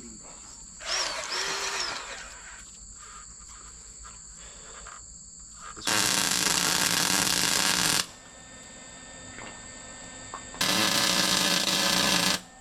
But this did.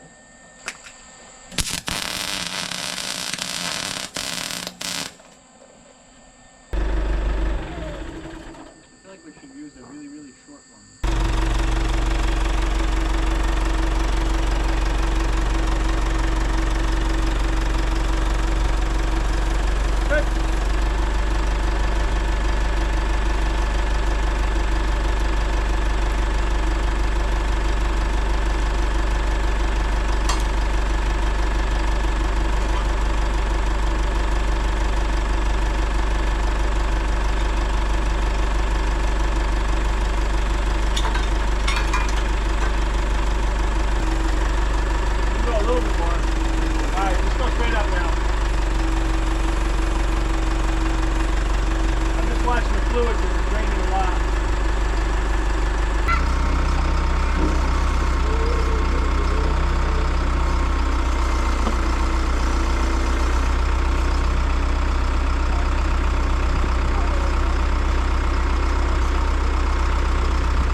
Just a little bit up.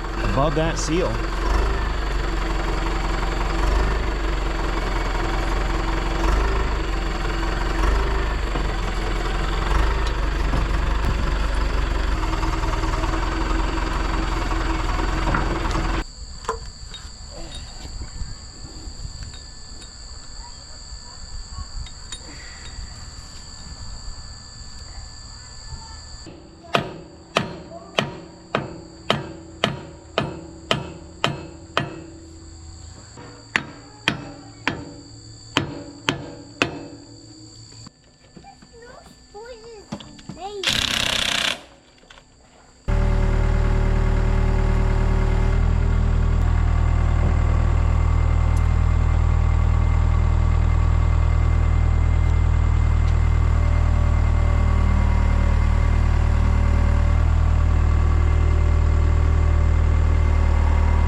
So now that we got all the hard work out of the way, this should be some easier work that I need to get done.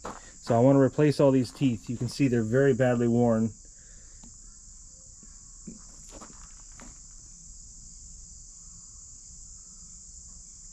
And these are Esco U45 teeth. So it took me a little while to find out what they were. I've never dealt with these kind of teeth before. And to buy new ones, you want to be sitting down when you hear this. These are almost $400 a piece. So it cost me almost $2 grand for these teeth. I mean, I've had to replace teeth that were about this size that were like $30, $40 a piece, but I've never seen anything like this. But nonetheless, unless I replace the bucket, it needs to be done. So let's go ahead and do it.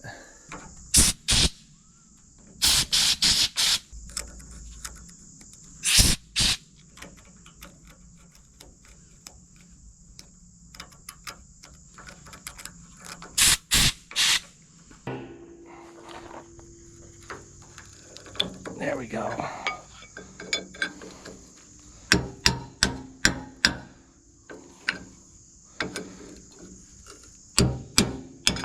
There we go.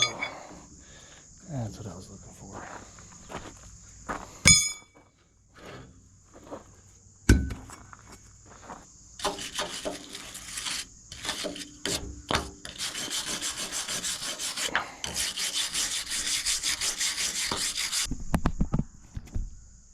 Okay, see if you can pick up this.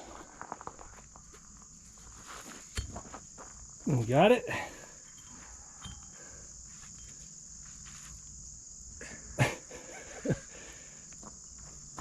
Feels at least like it's 40, 50 pounds. It's heavy. Don't drop it on your toes.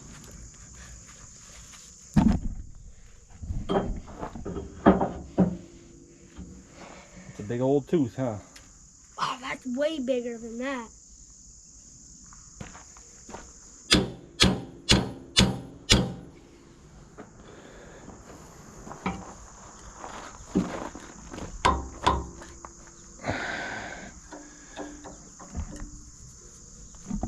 That's it. Okay. That one did go a little bit better.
I don't know, just a tooth by itself. What? Just a tooth by itself, maybe. Well, where did you find that person?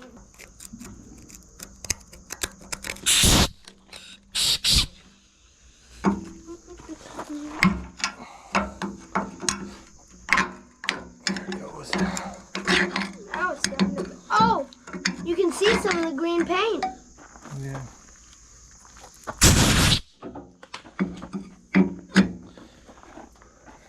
So they were supposed to be green. You think it would be like yellow or orange or something. 'Cause this is a Samsung.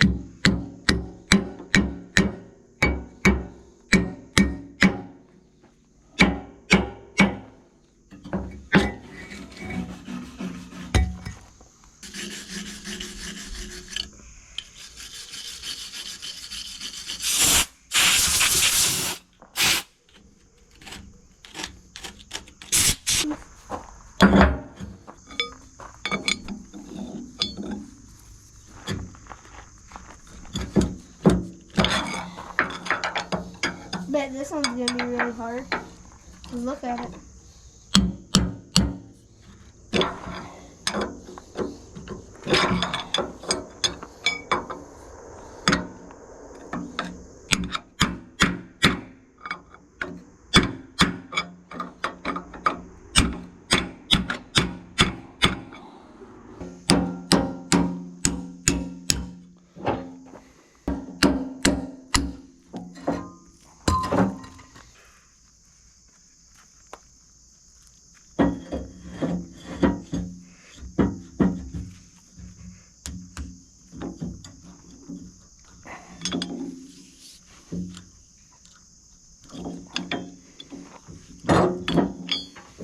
Well, that was probably the smoothest one that we've had yet.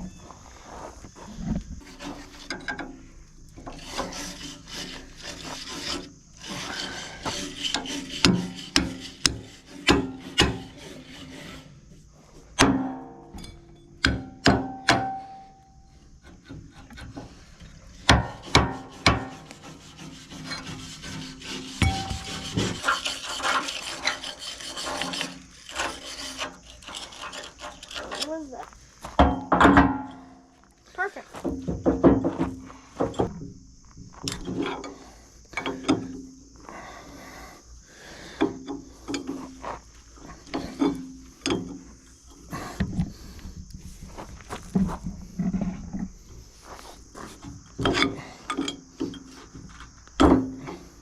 There we go.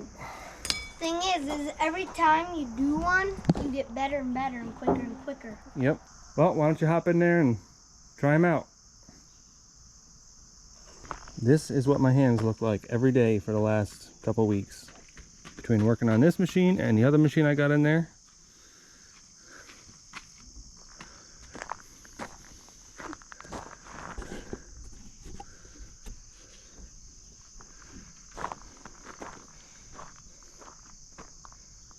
This is a very big machine.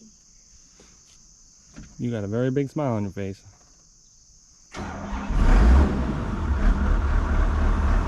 Pull the throttle up a little bit. Where's that?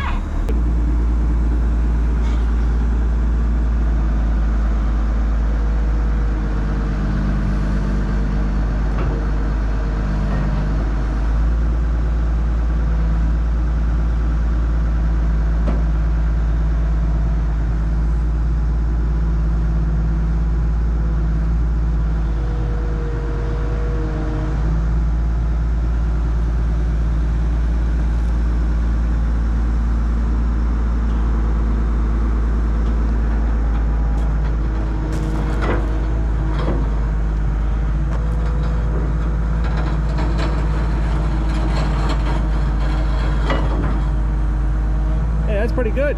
You didn't even tear up my fabric.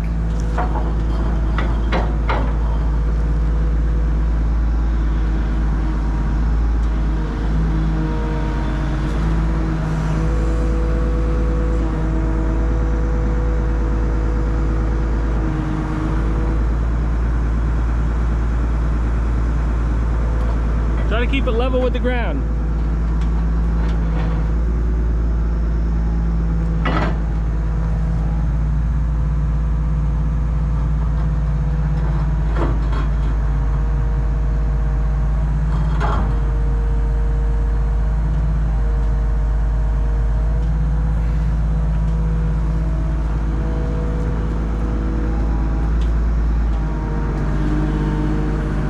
Doing better than some grown men I've seen operating these machines.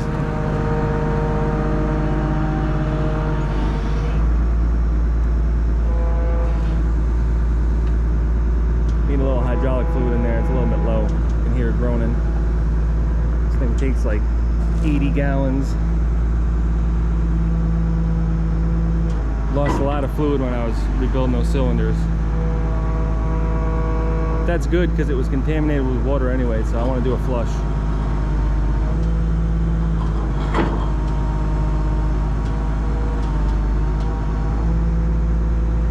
Alright, that's good. A lot more than I thought. So I think the only rattle that we have left on this bucket is these side cutters here. They do rattle around quite a bit. They got some bolts that need some replacing here, Probably could just weld that on there, honestly, because these bolts are like flat on the end, and I don't feel like really buying these bolts from Volvo. Probably Wait. could use some regular bolts. Oh, you have to buy from Volvo? Yeah, Where'd you buy these from? I bought those online. I don't want to get anything from Volvo unless I really have to. But I did have to get these track shoes from Volvo, which actually, I didn't even tell you guys the story behind this, but the ones that I got that were for a cat machine were like $100 a piece, or 110 or 120 a piece. They were pretty expensive. I called up the Volvo dealer and they said that they can get them for like $68 a piece, which I was like jaw on the floor. I couldn't believe it. How are they cheaper than anybody else? I was ready to get whatever. I was ready to get it right from China. I don't care. But these are straight from Volvo, so that's good. And I also got the nuts and bolts from Volvo too. Still never heard anything back from Volvo about this pin right here, but you know, at this point, I'm not going to hold up this video just for this pin. So really the only thing left that I have to do is chase down a hydraulic leak right on the top of the center joint. Hopefully it's right on the top, and hopefully it's just like a 5-minute thing. Tomorrow we'll get into that because it's pretty late right now. But other than that, I think we are ready to go with this machine. Ready to put it up for sale. Maybe. We'll see. What do you think? Should I sell it? No, I think you should keep it for up north. Well, I already got one for up north. So? Just have two. No, I don't need two for up there. If anything, I'll keep it around here. Really. If I keep this thing, you do realize that I'll have to get a new lowboy, right? Yeah. So you're trying to get me in trouble? Is that what it is? No. I don't think I should be spending any more money on that right now. No, you should just pay someone to bring it up there for a little while. Keep it up there for a month or two. Then No, I don't do that. build some roads. I don't do that. So this leak that I'm talking about is right on this center joint. And I think it's that connection right there. But I'm not totally sure. It only happens when you're using the tracks, because that's what the center joint does. It sends fluid from the top here down through to the drive motors. So when that has pressure, it starts leaking out of one of those fittings. It might be an easy fix, or it might be really hard. I'm not really sure. But the only way to find out is to run it a little bit with the tracks, and we'll see it spewing out.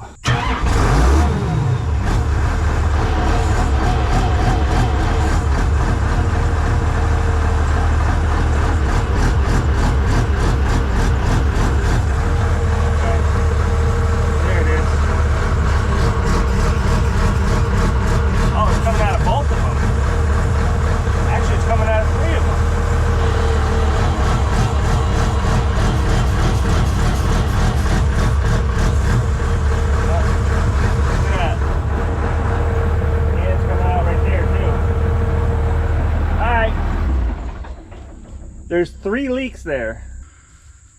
Oh wow, that whole thing is loose. Look at that. That should be a problem right there. Let me check this one.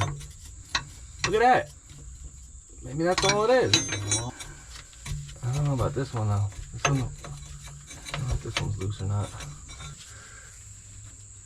Okay, there we go. Oh, there we go.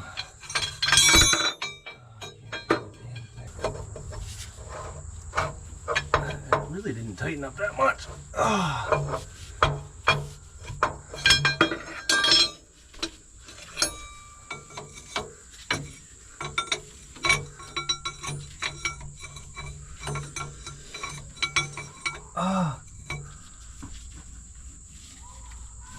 Okay, well. Going down, the whole apparatus is. Yeah, it's meant to be. Okay. Maybe. Wait, is that right? No, I don't need to go like this. Okay. There it is. I got it loose. Should be able to swivel.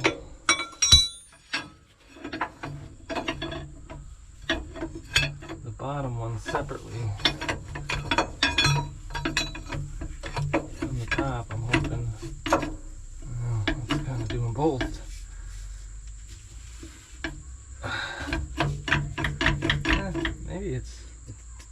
definitely tighter than it was.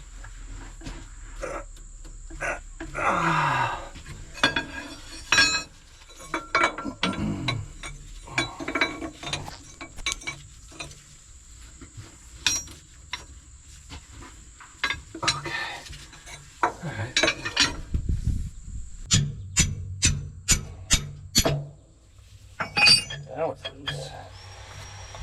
Why is that leaking? Doesn't make any sense.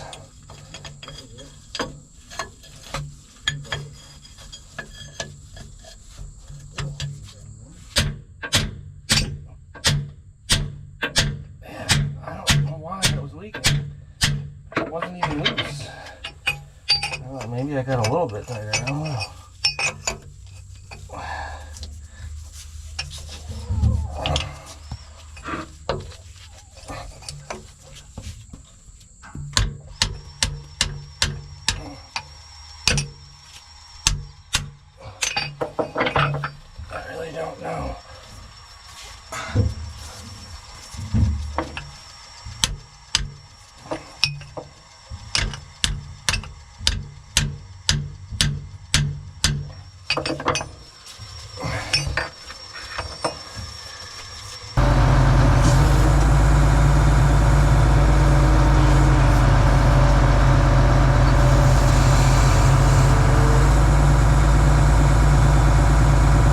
Alright, so I finally got all this fixed.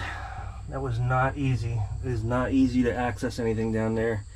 But basically, I didn't have to put any new O-rings or new fittings on. I just had to pretty much just take things apart, clean them up, tighten them down. And I think everything just had a little bit of grit and grime in there, and that's what was causing the leaks. So I'm glad to get that fixed without having to go to the store, without having to buy anything. And I'm gonna call this good. Now we gotta get all this oil back out of here, which most of this is water. It looks like oil, but it's just water. So just pressure wash a little bit out of here, and then we can call this good.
Rips right through it.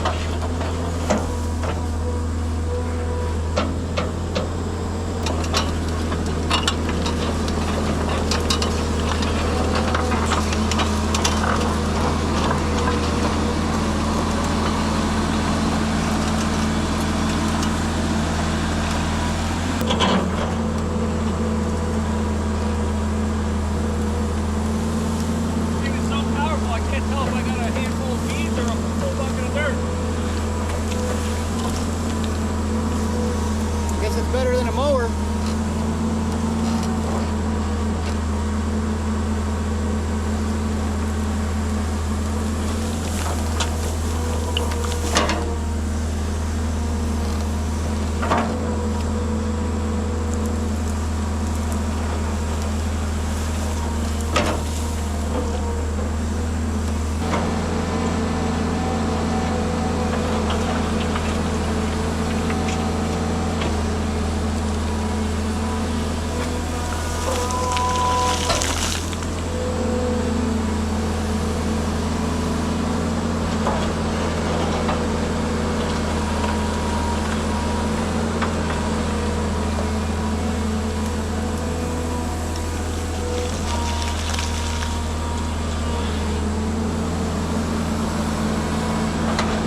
whistling real good from back there? Yeah, when you turn, I can hear it pretty good.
That's a good 2.5 yard, almost 3 yard scoop right there.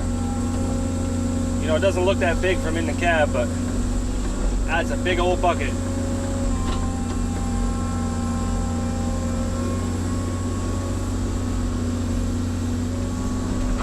Those teeth are really nice too. Just cutting right through this stuff.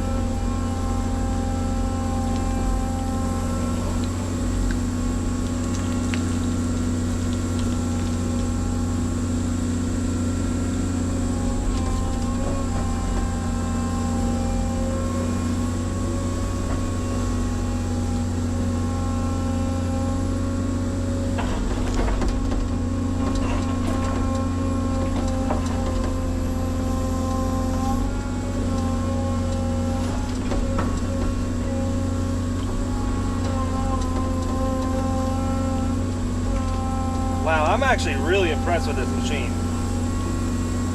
This is like a lot more powerful and smooth than I expected, and it's quick too.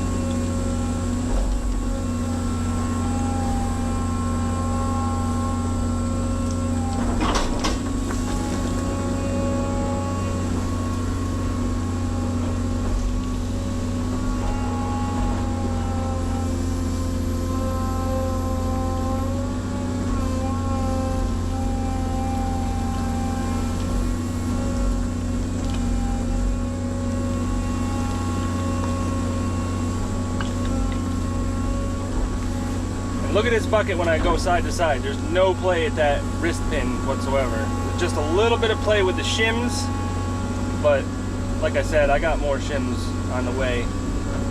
It just goes left and right. It doesn't go wobbling.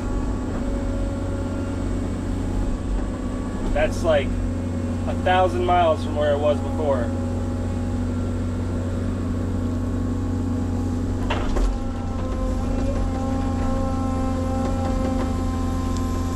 I don't know. I might not want to sell this machine.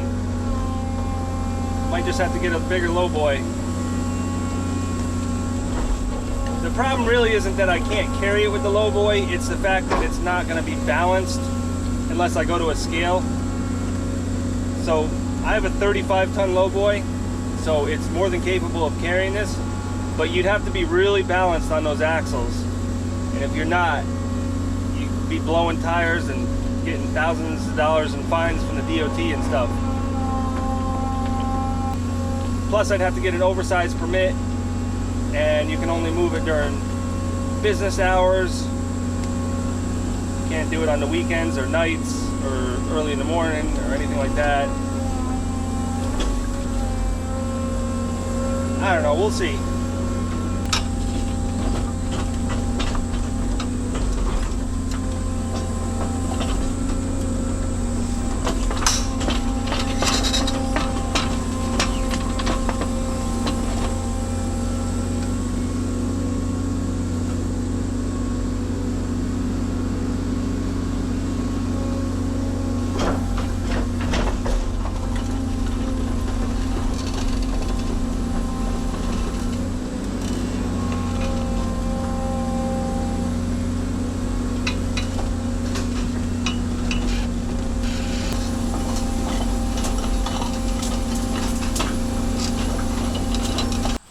So you can see there's quite the size difference between my 130 and this 240.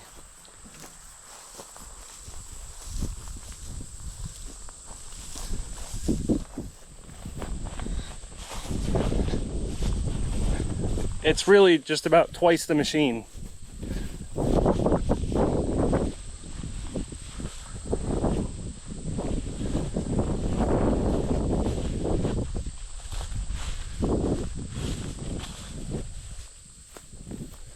Really though, overall, I would say I wouldn't steer away from a Samsung if you can find a good deal, because it's basically just an older Volvo.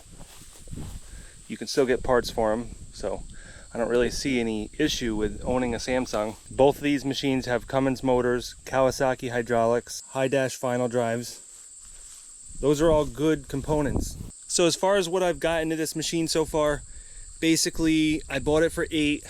It took about $1,600 to get it home, and then I have altogether, I figured it up, between buying it, transporting it, and fixing it just for materials, not any labor or anything, I have 15 grand into this right now, which is a little bit more than I wanted to put into it, but it's a big machine, so it just takes a lot of money. See, it's hard because if I want to sell this right now, I wouldn't really take any less than 27 or 28 grand for it, because if you count my labor and my help, you know, I have every bit of that extra 12, 13 grand into it. So I don't know if it's worth that or not. I know people will pay 20 grand for this, but I don't know about 27 or 28. I don't know. I guess, why don't you tell me what you guys think? I know it's different everywhere you go, and here in New York it's probably one of the better places where you can get the most amount of money for the machine. So maybe I can get that. I was thinking of putting it for sale for 30 and settling on, you know, no less than 27. But I'm also not set in stone on that. I may not sell it. I'm not sure. I'm not gonna list it right away. I'm gonna see what you guys think and how good the video does and that sort of thing. And like I said, I already have another machine for up north, so I really don't need this machine around here. I could use it, but it's not necessary. But anyways, this video has already gotten really long, so there's no point in me talking about a bunch of stuff. It kind of is what it is. We did a lot of work to it. Still got a little bit more to do, but I may or may not do it. If I'm selling it, I probably won't do it. But at least the main things that I knew were a problem right from the beginning are all fixed. So it should be a good machine for somebody. Maybe even me. So I guess that's it for this video, guys. And like I said, look out for that other video. It should be right behind this one. I'm almost done with that other machine. I just need to go up north this weekend, so I probably won't put it out till I get back because the video's not done. But the work for the most part is done. I just need to do a lot of editing. So I guess I will see you guys on that video.